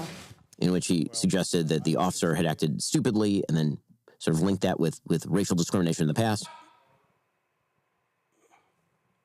He just lied, and they're going to play the video, and Ezra Klein doesn't stop him from lying. Press play. I think it's fair to say, number one, any of us would be pretty angry. Number two, that the Cambridge police acted stupidly in arresting somebody when there was already proof that they were in their own home. And number three, what I think we know separate and apart from this incident is that there is a long history in this country of African Americans and Latinos being stopped by law enforcement disproportionately. And that's just a fact. The Trayvon Martin situation was quite polar. Okay, so I called this out in real time when I was on CNN and other places, and white people didn't want to confront this. So let me tell you what they did. Sean Hannity, the conservative people, Obama calls the cops stupid. No, he didn't. I remember being on CNN saying, no, complete the sentence. They played it. See, this is where Ezra Klein pisses me off. Because, see, he doesn't stop Shapiro. He allows Shapiro to go with the lie, and it goes uncorrected. Shapiro says it was the issue when Obama said the cops acted stupidly. Then they played the clip. What does the clip say? Obama says the cops acted stupidly, pause, in arresting Gates after it was determined it was his house. Obama never called the cops stupid. He said it was stupid for you to arrest the man after it was determined it was his house. But that conservative media didn't do that. I remember this like it was yesterday. Hannity was foaming at the mouth, and Glenn Beck and Bill O'Reilly and Megyn Kelly and all of them were just going at the mouth. And you know what happened? I'm going to give y'all some inside stuff, okay? So after this news conference, the white boys around Obama were like, we got to walk this back. We got to walk this back. And so then that was a meeting. Now, let me help y'all out. There are two staff meetings at the White House. There's the 7 a.m. meeting, and there's the 8 a.m. meeting. Now, the 7 a.m. meeting is the real meeting, okay? Okay? That's where the principals are. So what happened was the white boys in the 7 o'clock were like, we got to walk this back. So when it got to the 8 o'clock meeting, the black people were like, no, hell no, we ain't walking shit back. It was a serious argument. I'm telling y'all what I know, okay? So it was an argument back and forth. And the black folks were like, there have been times when I walked out of this White House and I couldn't get a cab. So the white boys, Emmanuel, Axelrod and the others, they go into the Oval Office and tell Obama, hey, we got to sit here and we got to walk this back. He was like, man, we ain't walking. He said, no, we're not. Get out of my office. Yep, told him got the office. So then the white boys start gathering around, man, we got to figure out. So they start calling certain reporters saying, if Obama could, if he wish he could take that back. So I remember sitting on the set, and then one of the reporters at CNN said, I'm like, that's not true. I said, you don't want to walk that back? Well, Roland, my sources. I was like, well, I got sources too. See, I knew what the real deal was. So they put that out. That thing, conservative media, white conservative media, for a whole week. And the only reason there was a beer summit, because Obama was like, we got to shut this shit down. So let me invite the white cop and Skip Gates to this bullshit, have a beer in the Rose Garden so everybody can shut the hell up. That's what it was all about. But it was white people like Ben Shapiro who lied, who took half of what Obama said and ran with it by saying Obama calls the cops stupid. Y'all can Google it right now. You're going to see all these stories when he was very specific. When he said, no, they acted stupidly in arresting Gates after it was determined it was his house. And then they got mad. How dare he bring up systemic racism? How dare he bring up black people who get stopped? What's wrong with him? And then he said, even I got stopped. The white folks couldn't handle that. Because, see, now they're mad that you actually got a person who's black, who's in the Oval Office, who's the president of the United States, who's telling you even what I endured, and the white folks couldn't stand that because you know what they like? They like they nice, neatly pressed Negroes quiet. Press play. Rising for sure. But my main message is to the parents of Trayvon Martin. You know, if I had a son, he'd look like Trayvon. The Ferguson riots, those I think would be sort of the biggest examples of... The right was so upset. How dare they? How dare Obama say what actually took place? Then let me also give y'all some more insight on what actually happened right there. See, the White House was really trying to ignore this story. First of all, National Media was trying to ignore this story. And I remember people were hitting me on social media about Trayvon Martin. And I kept seeing on my timeline, and I was flying to California to speak to the 100 black men of Orange County. And then that's when I was then talking to some other people, and I really got the gist of the story. And so all of a sudden, I was talking to Brother Dotson, who was the president, saying, "Hey, we got to focus on this." And so then, from that point on, was really focusing on it. So me and others were driving us on social media. National Media was ignoring it, seeing it wasn't trying to cover it. All of a sudden, the story bubbling. Then all of a sudden, it begins to blow up. Now, it was a Friday. And I remember doing that. That's when all these preachers were going to be doing hoodies up on this in pulpits on Sunday. I did a segment on Tom Joyner Morning Show discussing this. And I remember calling Valerie Jarrett, and I was like, "Yo, y'all about to get left behind on this story." I said, "Because this is going to blow up this weekend. There were vigils being planned, the hoodie up stuff." And she's like, "Well, you know, Obama doesn't really want to get involved because federal investigation." I'm like, "No, he's going to have to say something." And she was like, "You think?" I said, "I'm telling you. Y'all about to have a problem on y'all hands if y'all don't say nothing." So what then happens is, all of a sudden, give me a call back. "Hey, watch the news conference. He's going to get the question." Boom, he gets the question. Now, we all know, happens all the time, y'all. Happens all the time, okay? So Democrat, Republican, bottom line is, you know, media asks questions. So he got the question, and you got to understand, he was another announcement. He was about to walk away. The question came, and he came back and answered the question, okay? But that's what pissed the white folks off. Pissed the white folks off, how dare he said it could be Trayvon Martin? Well, shit, let's see. He black, Michelle black, so yeah. But see, the Shapiros of the world, and we're going to play it for you, because see, in their mind, how dare you say that? Because see, they never wanted to acknowledge that Trayvon Martin was literally minding his own damn business, was on the phone with this girl after going to the store on NBA All-Star Sunday, minding his own business when this white Latino Zimmerman decides to accost him. Because see, y'all gotta understand, white people like Ben Shapiro, they actually believe that they have the right to walk up to Matt, to Michael, to Robert, or me, and we gotta be like, we some Negroes in South Africa. Show me your papers. Okay, boss, here are our papers. That's how they operate.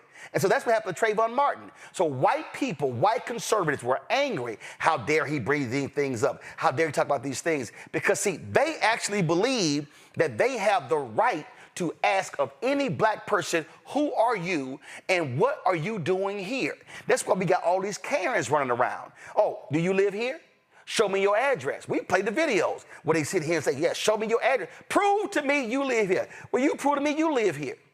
So what Shapiro is really saying, and he don't want to say it, and Ezra Klein, weak ass, now pressing him, like, wait a minute, hold up. So y'all really were pissed off at Obama because y'all couldn't stand the fact that he actually stood up for righteousness when black folks are being negatively impacted?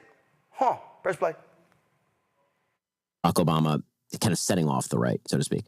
It's interesting you choose those. I mean, those are mostly first rhetorical examples. It's like, take the bitter clingers comment, because I actually think about this one a lot, right, where he gets caught on this, he's on tape. You go to some of these small towns in Pennsylvania, a lot of small towns in the Midwest. The jobs have been gone now for 25 years and nothing's replaced it. And they've gone through the Clinton administration and the Bush administration. And each successive administration has said that somehow these communities are going to regenerate, and they have not. So it's not surprising then that they get better and they cling to guns or religion or antipathy towards people who aren't like them, or anti-immigrant sentiment, or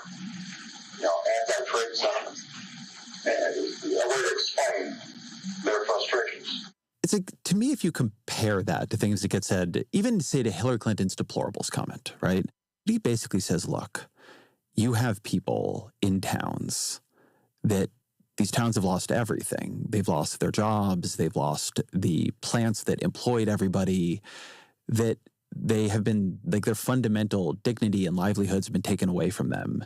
And yeah, in that condition, people get bitter. And then he does say, like, they cling to guns and religion, which I think he wishes he didn't. And xenophobia, right? And xenophobia. It's actually very different than You're such an empath, Ezra. I mean, the way that the right reads that is him sneering at those people, meaning if they only weren't xenophobic and religious and hollowed out by life, then they would totally buy into what I'm selling them. And I think that this also meshes very well with what the right tends to think. He's saying that we have failed them, right? That they wouldn't just buy into what he's selling them. He's saying that, like, the left has, like, abandoned these people. Right, but I will not fail these people. And if I were given the power, then I would fix all of their problems. And really, if they only understood how much I could fix their problems, then and what's keeping them from doing that, the reason they won't embrace me, it's what I would say is this is the mirror image of how the left viewed what Mitt Romney was saying about the 47% of people who would never vote for him.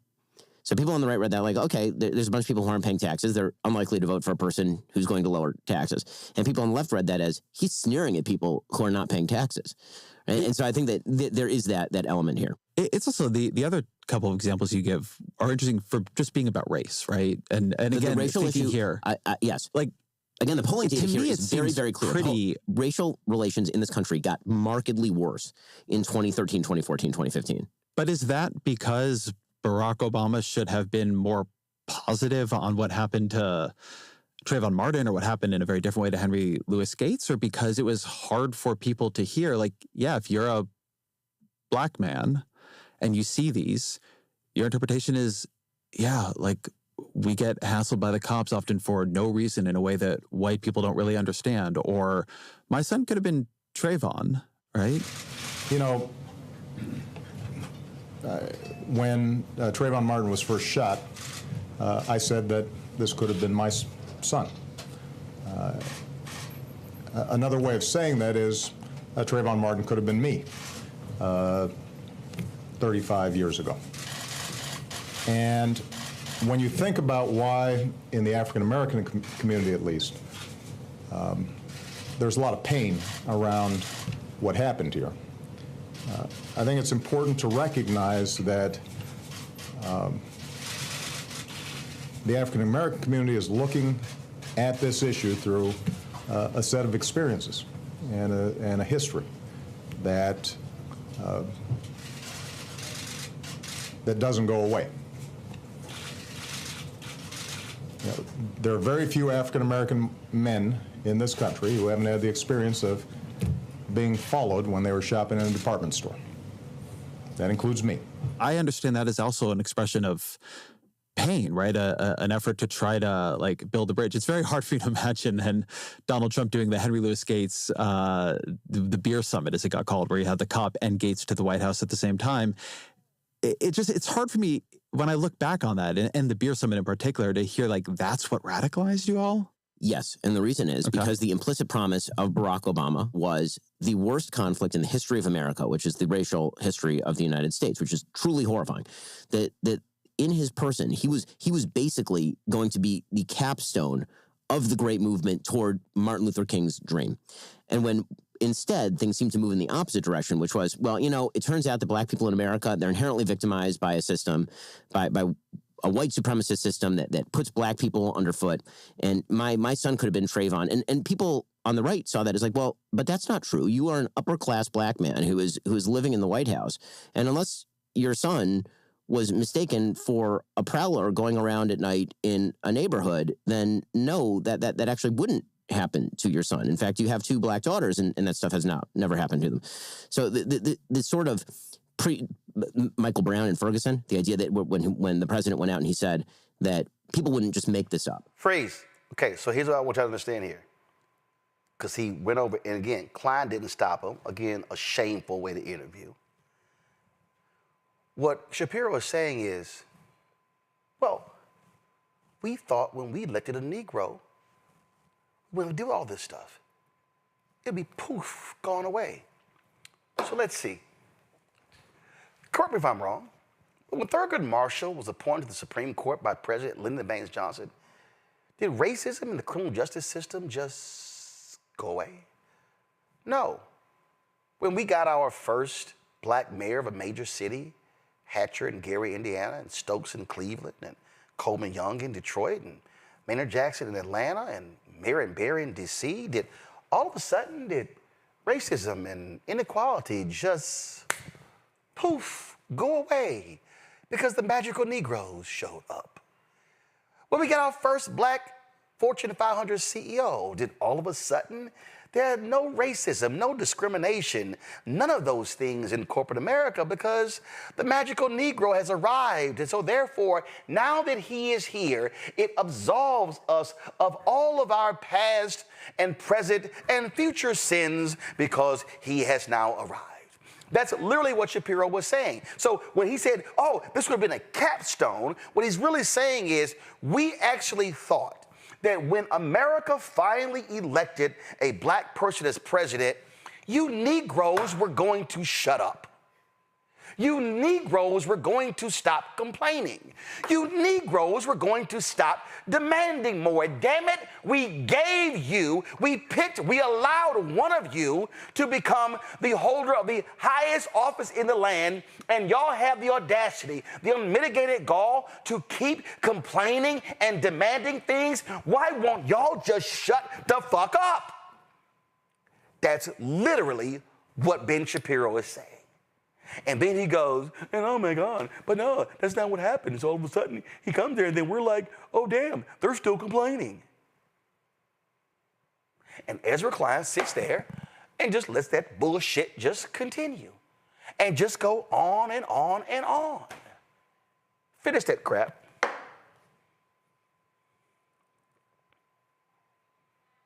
Audio!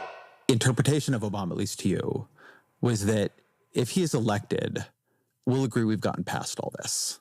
Like, it's supposed to make us feel better. Well, and then when it didn't, like, that was understood as the betrayal of a promise. Well, I mean, again, that is how I think most Americans saw it, including black Americans. That was a widespread sentiment, not just among white Americans, among black Americans, is that something had gone radically wrong in 2013, 2014. So something happened.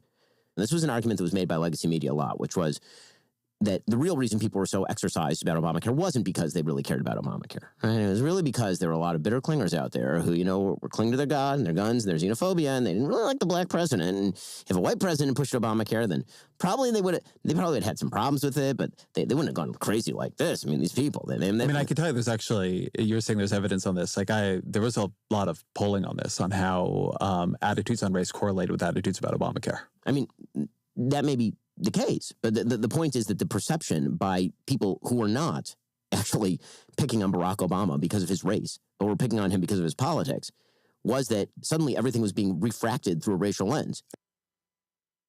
Yeah, it was being seen through a racial lens because it was. There's no mistake here. There's no shock what happened. The basis of my book, White Fear, was a poll that was taken in 2009 around the inauguration. And the question was asked, are you optimistic about the future of America for your children? Black people, Latinos, Asian Americans, a majority said yes. Less than a majority said no. Who was that? White America. Huh. I saw that and went, something's up here. And I began to look at other data. And that's when I came to the conclusion, we are about to embark on the beginning of white minority resistance. It's the thesis of my book. Hey, Ezra Klein, maybe your ass should call me if you really want to have this conversation. But see, they don't want to have this conversation. The networks didn't want to book me to have the conversation. Do you know why? Because they would have to confront the reality. And so what Ben Shapiro is doing is trying to gloss over the reality that President Barack Obama's presence all of a sudden freaked white people out. And when he said that, that Trump was a reaction to Obama, he's right. Why? Because the history of America, we know for a fact that white backlash always followed black success. So this is no shock here. But Ezra Klein is not deep enough to understand this because as a white man, he can't fathom these things. Black people, when he goes, well, you know, but black people were believing the exact same thing. Black people aren't dumb. There were hordes of educated black people who were like, yo, Ro, we can't ask for nothing. We can't ask for nothing because if we ask for something, then white folks ain't gonna vote for Obama for the second term, so we gotta be quiet. Black people are not dumb, we're quite smart. We know white people well. And black people knew there was going to be a racial reckoning. Do you know who were the people who were talking about a post-racial America? White people. White media. I was on CNN looking at Wolf and all of them like, y'all goddamn mind with this post-racial bullshit. Because if you're black and you know how to read and you understand history, you knew what was coming. And it came after Reconstruction. It came after black towns were being built. It came after black schools were opened. It has happened. It came after the Civil Rights Movement. It came after the election of the black mayors in the 1970s with Reagan in the 1980s. We have seen this movie over and over and over again. And so what pisses me off about this section of this interview is that Ezra Klein literally has no depth or knowledge to break down what Shapiro said, and he just allowed him to float bullshit, and it was unanswered, it wasn't challenged, and if you are watching this, you would go, oh my, this was a rather revealing conversation. Yes, it revealed the racist points of view, no matter how well-dressed and well-spoken out of Ben Shapiro's mouth, and it showed the lack of understanding of a white progressive like Ezra Klein. Robert, your thoughts? Look, I think, one, for the people who are the, why didn't Obama do more when he was president? Just looking back at that looks almost like it was CGI. It doesn't even seem like it was real looking back at the Obama presidency compared to what we have now. The immense amount of pressure that was on him to not make a single misstep, to not say one word out of line because of the, as Barry Goldwater called it in 1968, white lash, that we all knew would come at the smallest tip of a hat. And we're living in that white lash right now. We're living in this post-Obama America where white America is saying that not only was it Obama, it was diversity, equity, and inclusion programs. And now I have a black female who's my manager and I have to go to HR training twice a quarter. Now all of a sudden, all the movies, there's a black Little Mermaid swimming around, and my daughter can't feel empowered, knowing there's always going to be a little white princess to represent her. All of a sudden, you're seeing the tenor of America, not just is it black people getting new rights, not just is it women getting new rights. Now you have to hear about LGBTQ that you've never heard of before, and those people that Obama talked about, who have been, quote unquote, left behind by the American dream, whose factory jobs have been shipped overseas, and no matter how many tariffs you put on manufacturing, they're never going to come back. Those people who the education system has failed and they don't see a way out of the area that they come from. I tell people all the time, my mom and my sister hate this, grew up in Waverly Hall, Georgia, which is a small town about 45 minutes from the middle of nowhere. We lived in a double-wide trailer, and we lived around that part of America. We saw that. We saw the hopelessness. And when we go back now, those same people are still there. And when they see somebody who looks different from there, they can't believe that they did it from merit, and they think that the system was helping them along the way. And this is why we're seeing this fierce backlash we're seeing right now. So the point is that everything that Ezra Klein was doing was letting Ben Shapiro explain that to the American public. You can't get that without letting him just have a narrative, just letting him put it out there. We couldn't break down what Ben Shapiro was saying unless we heard him out for the first time, realizing that most of these black MAGAs that you see right now were field soldiers for Obama in 2008. And Shapiro's explaining how they were radicalized to the point that they are out here representing white supremacists now. The thing that I find to be just so interesting here, Matt, is, and we've heard all this stuff before. I mean, what Ben Shapiro is saying ain't nothing new. I mean, literally, as he was talking, again, I remember being on the air, fighting this shit 9, 10, 11, 12, 13, these white Confederates and all this sort of nonsense. And see, and the reality is they couldn't say the N-word. But remember what Lee Atwater said. He said, we know, and it's on record, it was recorded. He's like, we no longer have to use the N-word. It's other stuff that we can use. And that's what was happening. And so they love to say, oh, no. We weren't targeting Obama because he was black. The reality is there were white people in this country who were believing that, oh my God, we're gonna lose stuff.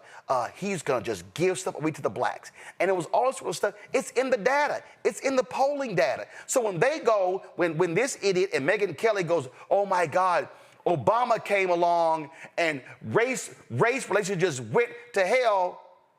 Hello. Maybe it was the mere presence of the black guy that kind of pissed some people off. That's what it was, and that's why they talk about it the way that they do. And I think the reality of it is this. I don't think most people had any illusion that racial issues were going to go away by the election of Mr. Obama.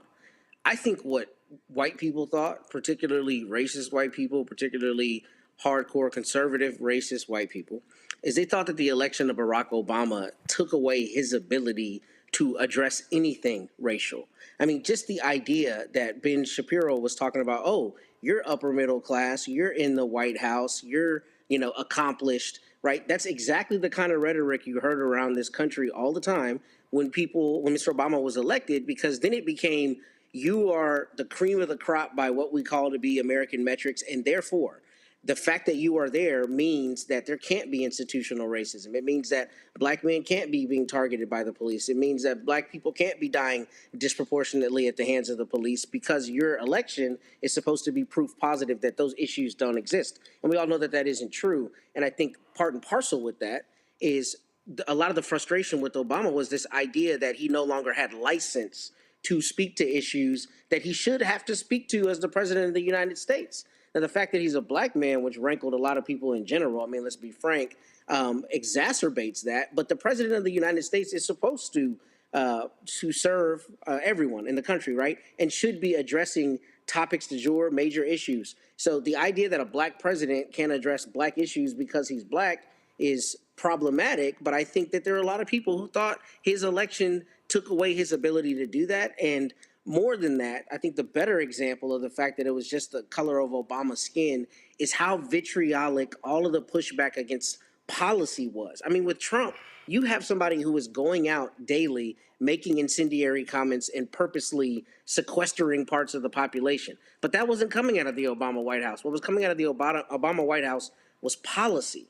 And if you remember how they talked about that policy, I mean, it was dripping with the same kind of seething hate that they talk about other things, right? They would act like Obama was just the spawn of Satan because they've introduced Obamacare. And that is because he was a black man and for no other reason. And because he's a talisman of that exact life that he's talking about with the bitter clingers. The people in American society who are forgotten, largely white people, the largely white people on welfare, they see him as a talisman of the life that they've had stolen from them by virtue of the existence of people like him. So when he gets in the White House, he's not allowed to talk about black issues. That's what I saw then, and that's what I think Ben Shapiro is speaking to now. See, the thing here, Michael, and this has been white America since the beginning. So folks go, oh, no, I'm not racist. And see, people understand is this is not a conservative versus progressive conversation. Because there are white progressives who think and act the same way. So in their minds, no, I'm not racist. I'm not bigoted. I don't have any. So I tell people all the time, see, the biggest problem we have is we say racist, not racist. I said, that ain't the issue. Right. It's all that stuff in between. It's that space in between. It's the assumptions. It's the microaggressions, all those things that we can spot it so easy, it's crazy. And so that was what was happening here. And so what you had is, how dare he address these issues? How dare he talk on these things? How dare he even speak on these things? How dare he talk about the inequities in housing and venture capitalism, why can't you just be a happy Negro that you're in the Oval Office and just shut up, be quiet for 4 years, then 8 years, and then move along? That's really what they wanted. So what Ben Shapiro is really saying, oh no, as Robert said, it wasn't policy that ticked us off. It was that Obama had the audacity to stand up there and call us out in a very smart, articulate, clear, defined way, and we're pissed off that he did. He should have been on the side of Zimmerman. He should have been on the side of that white cop who was talking to Skip Gates. He should have been on the side of the people who discriminate in housing. And how dare one of the first things that he does is sign a law after the Congress passed that attacked racial discrimination in auto lending. And what was one of the very first bills Republicans overturned when Trump got in? That particular bill. That says all you need to know.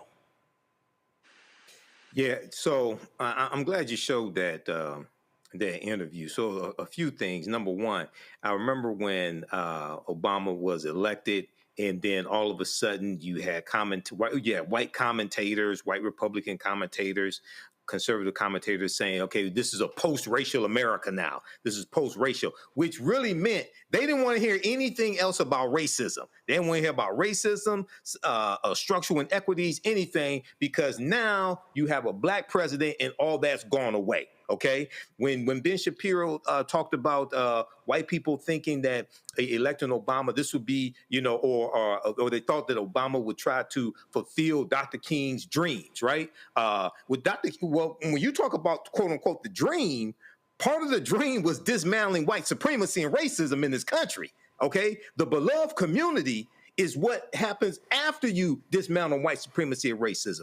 And when he talked about, when Obama talked about Trayvon Martin, and then he talked about African-American men being followed around or disproportionately stopped by police. See, now you're talking about systemic racism, okay? You got the black man in the White House talking about systemic racism. White people did not want to hear about that. And Charlie Kirk said systemic racism doesn't exist. So just Obama's presence as a black man who understood history, who talked about that periodically, was a threat. And it was an insult to many white people. And Donald Trump was that white backlash that we always see to any periods of progress that African Americans make. And this is another backlash that we're seeing right now of Donald Trump with the Helper Project 2025. A couple of things, and I know I'm over time, but trust me, I'm already telling my publicist, send this to Ezra Klein. You want to have a conversation, Ezra? Yeah, let's talk about this here. Because that Shapiro, that was some bullshit, pure and simple. Before I go to the Christie thing, somebody just posted this in the group chat. And we know Donald Trump ain't got no respect for black women. So this took place in the Oval Office today when my girl, Ebony McMorris, the White House correspondent for American Urban Radio Network, actually asked a question of Trump, and he showed his ass like he always does in chastising black women. Listen, watch this.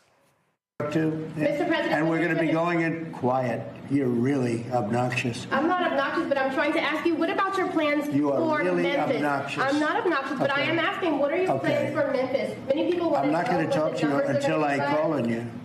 What are your plans for Memphis? Who else? Yeah, go ahead. Yeah, I just want to sell this free speech question, because you've said that you restored free speech in America. Yeah. Is that free speech including for people who are harshly critical of you, for your political opponents, for people who say things you don't like? I've become immune to it. Unfairly? I've become immune to it. There's never been a person that's had more unfair publicity than me, and that's why your network paid me $15 million, or $16 million, I believe, to be exact, George Slopadopoulos, and that's why CBS paid me a lot of money, too.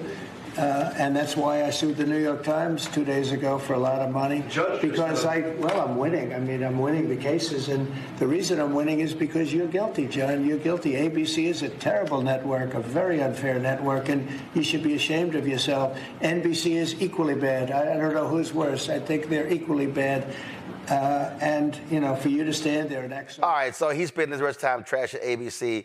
But right there, Michael, that's how, first of all, Donald Trump can't call nobody obnoxious because he's the most obnoxious, abhorrent, despicable, disgraceful individual to ever occupy the Oval Office, and that includes the racist Woodrow Wilson.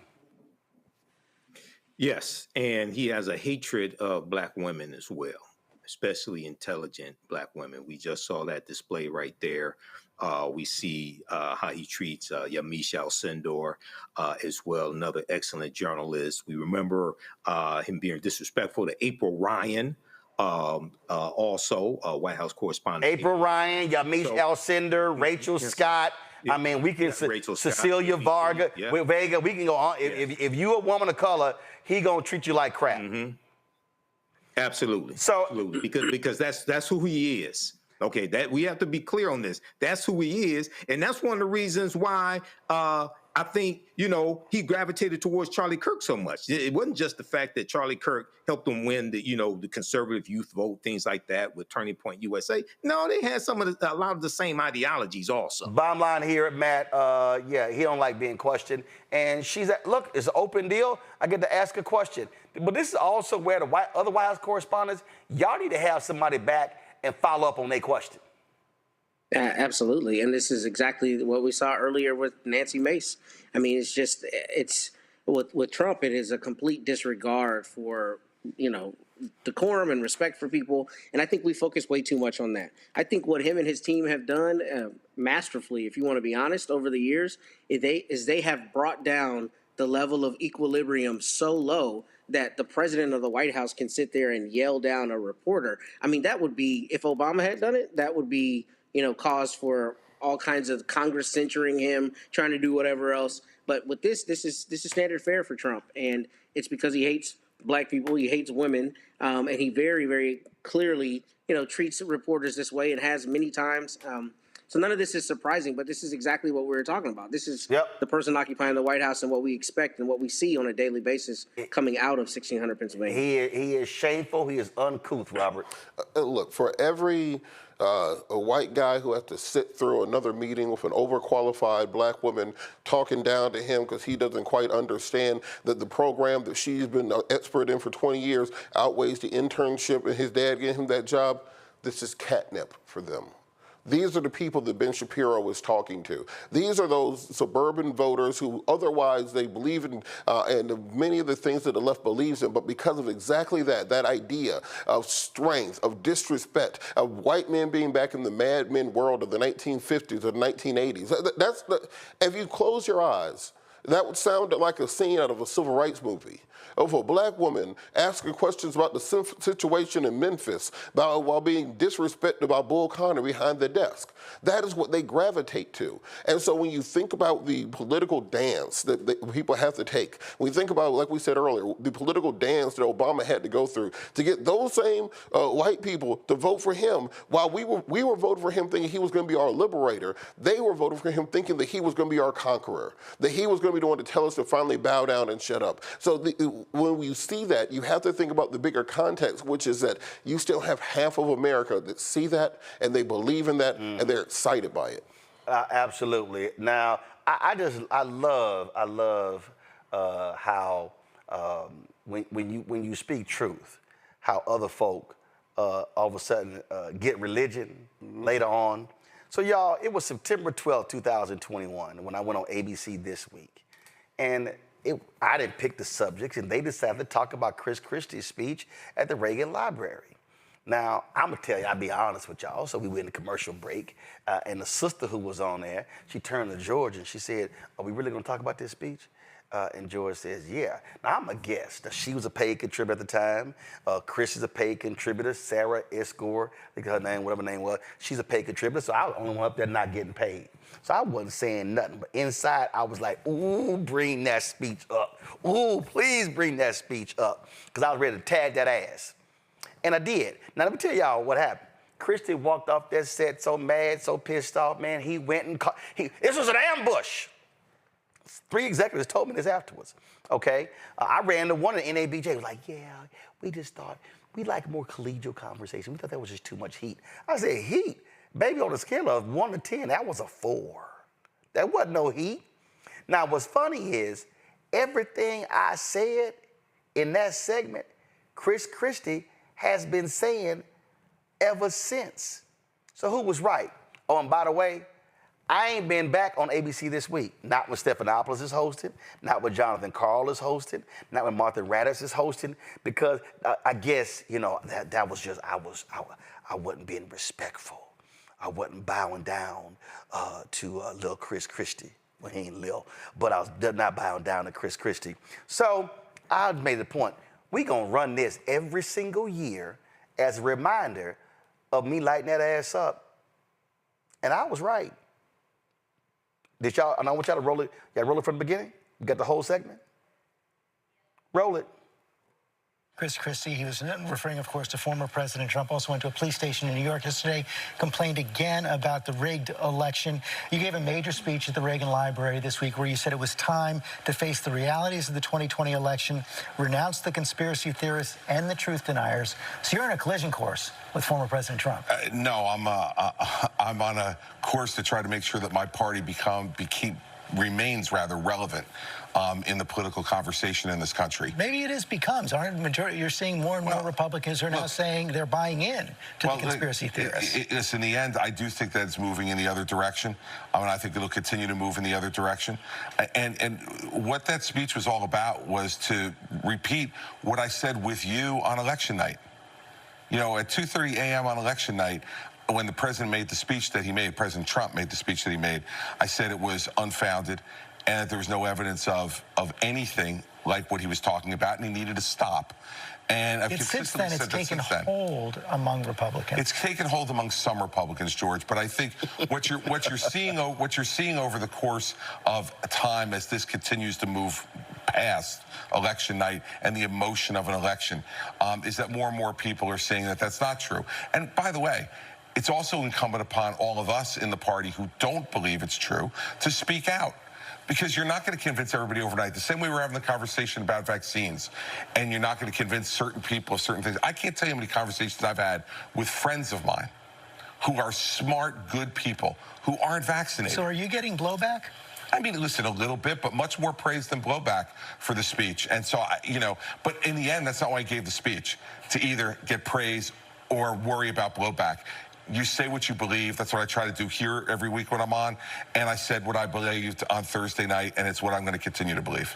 I just think for 4 years, we watch Republicans either be silent or be complicit in the building of the monster that is Trump. And even post-Trump, there are still Republicans who are bolstering him, supporting him. So I feel like too little, too late. The reality is real leadership is stepping up to the man at the time he was in the seat and saying that we won't budge. And there was none of that. And unfortunately, I don't know what the future of the Republican Party is. There's so many folks who are now swinging closely. We think about the 47 states that have legislation trying to keep people from voting based on the big lie that we know was not true. We think about January 6th and the insurrection that happened on the structure of democracy itself and democracy. And there are Republicans who don't want to have an investigation into that. So this Republican Party is way far gone. And unfortunately, too little, too late. Hold on, I want to get another Republican perspective here from Sarah Isgur. You know, they're seeing debate there. Chris believes the party's over time moving in this direction. Yvette disagrees. I think that perhaps we will finally see what we didn't get to see in 2016, where there were 17 candidates, nobody dropped out so that you could have the one-on-one versus Donald Trump. Perhaps it looks like Donald Trump is going to run again. We're certainly told that by all of his advisors and by all accounts from him. If it is Chris Christie versus Donald Trump in the Republican primary, Republicans will have a choice. And certainly Donald Trump is in some ways at his weakest that he's been since he left the White House, and in other ways, certainly what he has said and Trumpism has picked up within the party. It will be up to Governor Christie to make the case that there is somewhere else to go. But I do think if Trump runs, he may be alone in that lane, and that could be helpful. I'm sorry, Republican Party, they made their choice. And I appreciate the speech, Governor, but the reality is this. You have to admit, Sarah, you have to admit the role that you played in putting the person in leadership who is driving conspiracy theories. It's one thing to condemn them after the fact, but you have to own up to the role that you played in putting the person in power. The time we both ran campaigns against No. Let me finish. First off, I don't have to admit, First off, I don't admit anything to you. Can I finish? First off, I don't admit to you. And second, I ran against Donald Trump in 2016. You also coached him for the debate, sir. You ran against, here's the deal, you ran against him. But when a person has principles, morals, and values, they do not support them even if you lose. And what they say is, I choose patriotism and the country over party and power. And the problem was too many Republicans chose power in riding with Donald Trump as opposed to patriotism and America. I'll sleep fine tonight with you judging my morals. Well, guess what? As a voter, as a voter who has 13 nieces and nephews, what I also want to see in America are Republicans and Democrats who have the guts to stand up to narcissists, to folks who lie, to folks who sit here and lead a country in the wrong direction. And what that man has unleashed on this country, any Republican who stood with him has to own it and accept the role that they played. Yeah, well, that's fine. I'll accept the role that I played in the 2016 election running against him, and I'll accept the role... Let him finish his point now. Let him finish his point. And I'll accept the role that I played in my belief that Hillary Clinton was not the right person to be president. We all get to make choices, Roland, in this democracy. I made my choice. I'm on record of my choice, and I'm not walking away from my choice. But it does not preclude me from being able to be critical when the person that I did support does things that I am against. And so this false choice that you're trying to set up, it's a false choice and one that the American people are not going to buy either. Roland, let me just press one other point.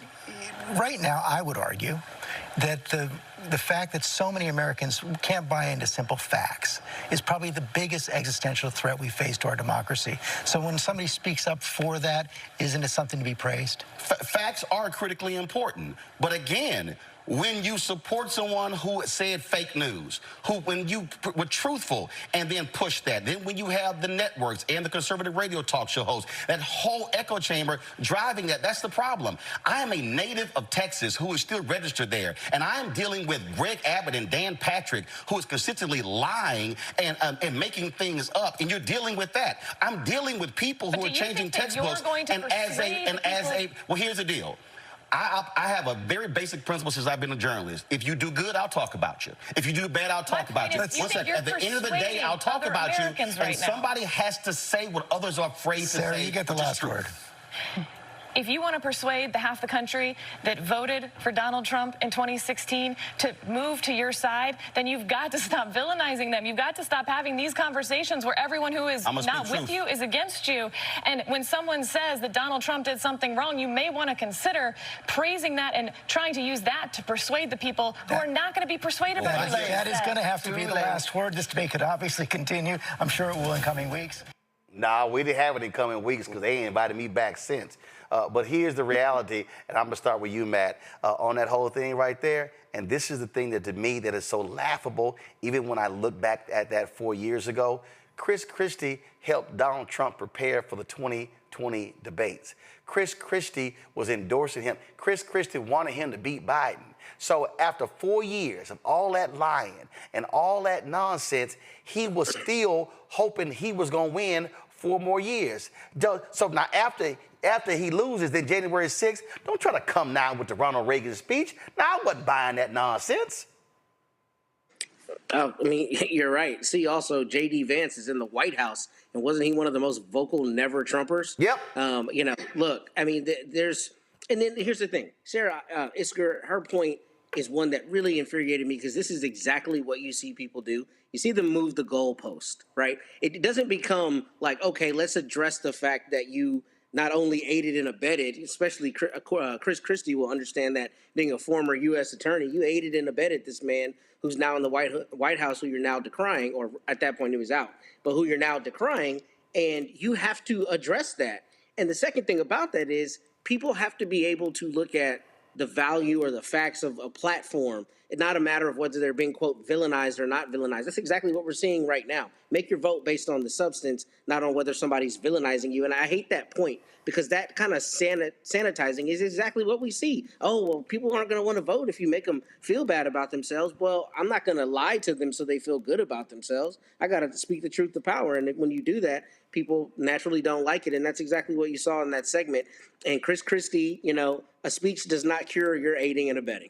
And the thing here, Michael, and this is my problem with the folks at ABC. Oh, that was just too heated. Hell, that wasn't even remotely heated. But see, they don't want that type of grilling on the Sunday morning news shows, because those Sunday morning news shows, it's all nice and wonderful, and let's go laugh in the green room, let's pat each other on the back. No, I'm sorry. You got to speak truth when you're talking to the American people, and the reality is that's what I was doing. And listen, I ain't been back there in 4 years. Morning Joe ain't invited me back since 2015, because I'm not about to sit here and play a little cute-ass little game and make you feel comfortable. I wasn't praising that damn speech after what Chris Christie did. And hell, to make matters worse, he did all that ass kissing of Trump in 2016, and Jared Kushner got him booted off as the leader of Trump's transition team, and he was still standing there with him. I'm like, man, that man dogged you in your face,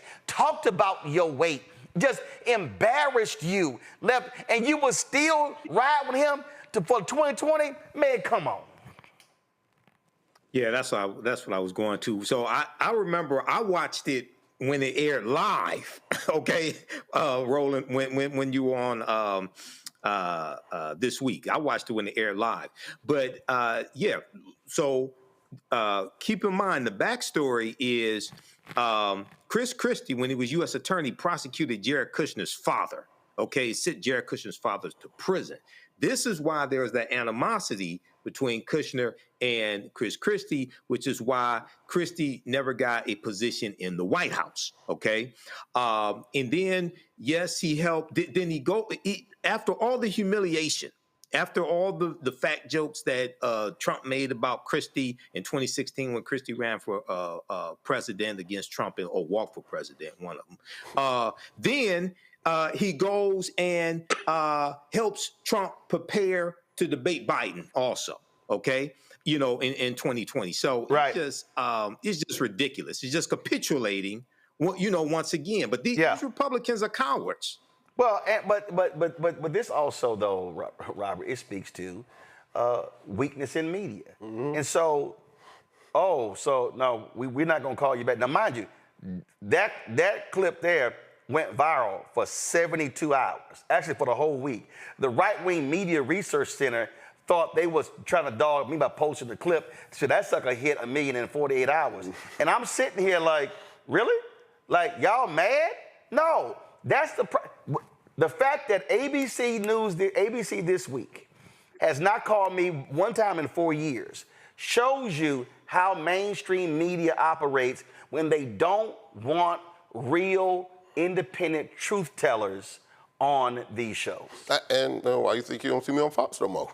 It's because this is exactly now, Fox had a whole file on me. They wouldn't call me. They were like, dawg, that Negro there, But look, this is exactly the point that when we're talking about these things in media, which is there's an alternate universe. You know how every movie now has a multiverse? And then there's like the timeline. You go down the darkest timeline to the apocalypse. That's the one we're on. We're on the bad timeline. And there's an alternate timeline where people listened to you back then, and we went on the Kamala Harris first term, and we're building windmills and solar panels everywhere right now, instead of dealing with tanks in the streets and the rolling back of every single right we can think of. And I think we talked about Chairman Meeks earlier. I think people don't realize what House Republicans have been pulling with this the funding the government bill. They locked Congress in for 36 straight hours this week.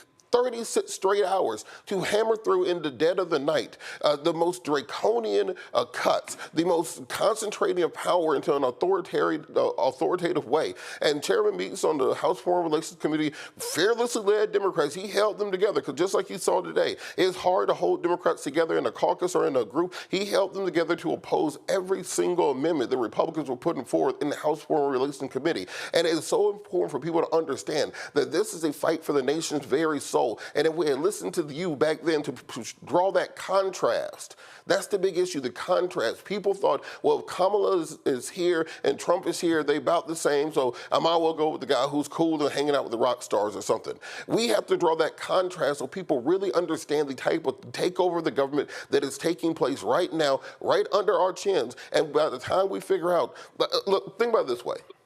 When you get a rental car, you don't put rims on it. If you get an Airbnb, you don't get custom cabinets in the kitchen. If you plan on leaving somewhere, you don't start customizing it. You don't build a $200 million ballroom. You don't get a $400 million bribe jet from Qatar. You don't start decorating the train station in D.C. to make it better for your friends to come party and go to dinner. People are in an existential threat for America, and we have to understand that truth tellers like you are what's important right now. And what happens is, again, by calling them out, they have to own up to, like Sarah, she went to go work for Jeff Sessions in the Department of Justice. They have to own up to, they legitimize Trump. They have to own it. And I ain't gonna never let them forget that they allowed that man to come into power. And that's just the facts, whether they like it or not. So ABC this week, y'all can call a brother, but it's all good though. That's why I got my own show. Cause see, I'm not waiting for somebody to call me to come talk. We can talk here 5 days a week, because I own it. And unlike Jimmy Kimmel, I can only put myself off the air. Robert, Matt, Michael, I appreciate y'all being on today's show. Thank you so very much. Yes, Matt, I'm petty. Folks, the reason why you should support Roland Martin Unfiltered, the reason y'all watch it on YouTube, y'all should be hitting that like button. We should be at 2,000 likes easy. The reason we do what we do, y'all, with this show and other shows with Black Star Network, because we're not waiting on mainstream media to give us permission to talk. We're not hoping they call us back. We're not hoping they call us once every 3, 4, 5, 6 months to come do a 1-hour show on Sunday morning. No, we are here 5 days a week, 2 hours a day. We are here with our weekly shows. We're launching 2 new shows. We're launching a Black News Portal. We ain't waiting. We ain't asking permission. What does that mural say in one of my offices here? Freedom's Journal, March 16, 1827, third paragraph. We wish to plead our own cause. Too long have others spoken for us. That's the mantra of the Black press, and that's how we roll here as well. But your support is critical, because guess what? We ain't getting Disney money. We ain't getting ABC money, all right? We're not bringing in billions of dollars. We don't have billionaires and millionaires cutting us checks every single month supporting this show. The support of our supporters is critically important. I sat there and mobile deposited about 75 checks today. And you know what it was a bunch? It was a bunch of $5, $10, $15, $17, $20, $25, $30. That was an $18 check. There were several that were 100. There were a bunch that were 50. But every dollar is critically important, because we are not interested, y'all, in hoping they call us, waiting for them to call us. No. On this show, next week, we're going to have Congressman Jim Clyburn. We're going to have Congresswoman Ilhan Omar. We're going to have Congresswoman Marilyn Strickland. We're going to have more CBC members on this show next week than you're going to see on CNN or MSNBC for a whole month. You're going to see, you don't see, hey, that Houston Tillerson $150 billion, you don't see MSNBC and CNN and Fox News and ABC, NBC, and CBS calling the president. You don't see it. Y'all, the support is critically important for what we're building. If you want to contribute via Cash App, use the Stripe QR code. You see it right here. You can also use that QR code for credit card applications, bottom left-hand corner. PayPal's R Martin Unfiltered. Venmo's RM Unfiltered. Zelle, Roland at RolandSMartin.com. Roland at RolandMartinUnfiltered.com. Download the Black Star Network app. Okay? Apple phone, Android phone, Apple TV, Android TV, Roku, Amazon Fire TV, Xbox One, Samsung Smart TV. Be sure to get a copy of my book, White Fear, How the Browning of America is Making White Folks Lose Their Minds, available on bookstores nationwide. Get the audio version on Audible. Folks, if y'all want to get a Roland Martin Unfiltered Black Star Network swag, such as this shirt right here, don't blame me. I voted for the black woman right here. Y'all want this shirt right here? Boom, I got the QR code. Now, this is not on the website, but I got to add the QR code put on the back as well. Y'all want to get this shirt, go to shopblackstarnetwork.com. You got our other shirts there as well. Black-owned media matters. How you died does not redeem how you live. That was that quote from Pastor Howard John Wesley in the sermon the other day, and so y'all can go there as well. All these black-owned products you see right here, y'all, these are on our website as well. You can get all these products. You see them right here. And so we got backpacks, we got shirts, we got, oh my God, all kinds of stuff. We got sauces, you name it, we got it all right here. Go to shopblackstarnetwork.com to support these black-owned businesses. And also support the black-owned app, Fanbase. That's right, Fanbase. Folks, listen. The right wing is buying all this social media. We need to have our own. You got Fanbase right here. You got video, live video. You got live streaming. You got video. You got audio rooms. You can post photos. You can do all sorts of stuff. You can also have people subscribe to your content and get paid via Fanbase. And so download the app Fanbase. And also, if you want to invest in Fanbase, they've raised $13.1 million. The goal is to raise $17 million as a part of their effort. And so go to startengine.com/Fanbase. Startengine.com/Fanbase. Folks, we got some great guests for you next week. Next week is CBCEF AOC 2025. We got some book authors coming in, CBC members. There's a lot going on. Y'all, this is the only network that has a daily news show that centers African Americans. Nobody else is doing this, linear or on digital. Support Roland Martin Unfiltered and the Black Star Network. I'll see you guys on Monday. Tomorrow I'm going to be in Cincinnati at the STEMI Awards. I hosted this before. It's a fantastic awards program for folks who are in science, technology, engineering, math, STEAM. Sunday, Indianapolis. I'm going to be speaking. 1 second. Oh, that's a flight. That's that. That's that. At the second annual Gala. So look forward to that. Monday, I'll be live from Dallas. Hall of Famer Nancy Lieberman Klein has her celebrity golf tournament. I'm going to be there supporting her foundation. I'll be broadcasting live from Dallas on Monday. Folks, y'all have a great weekend. I'll see you. We always end the show on Friday with all of our donors. Here you go. Hi!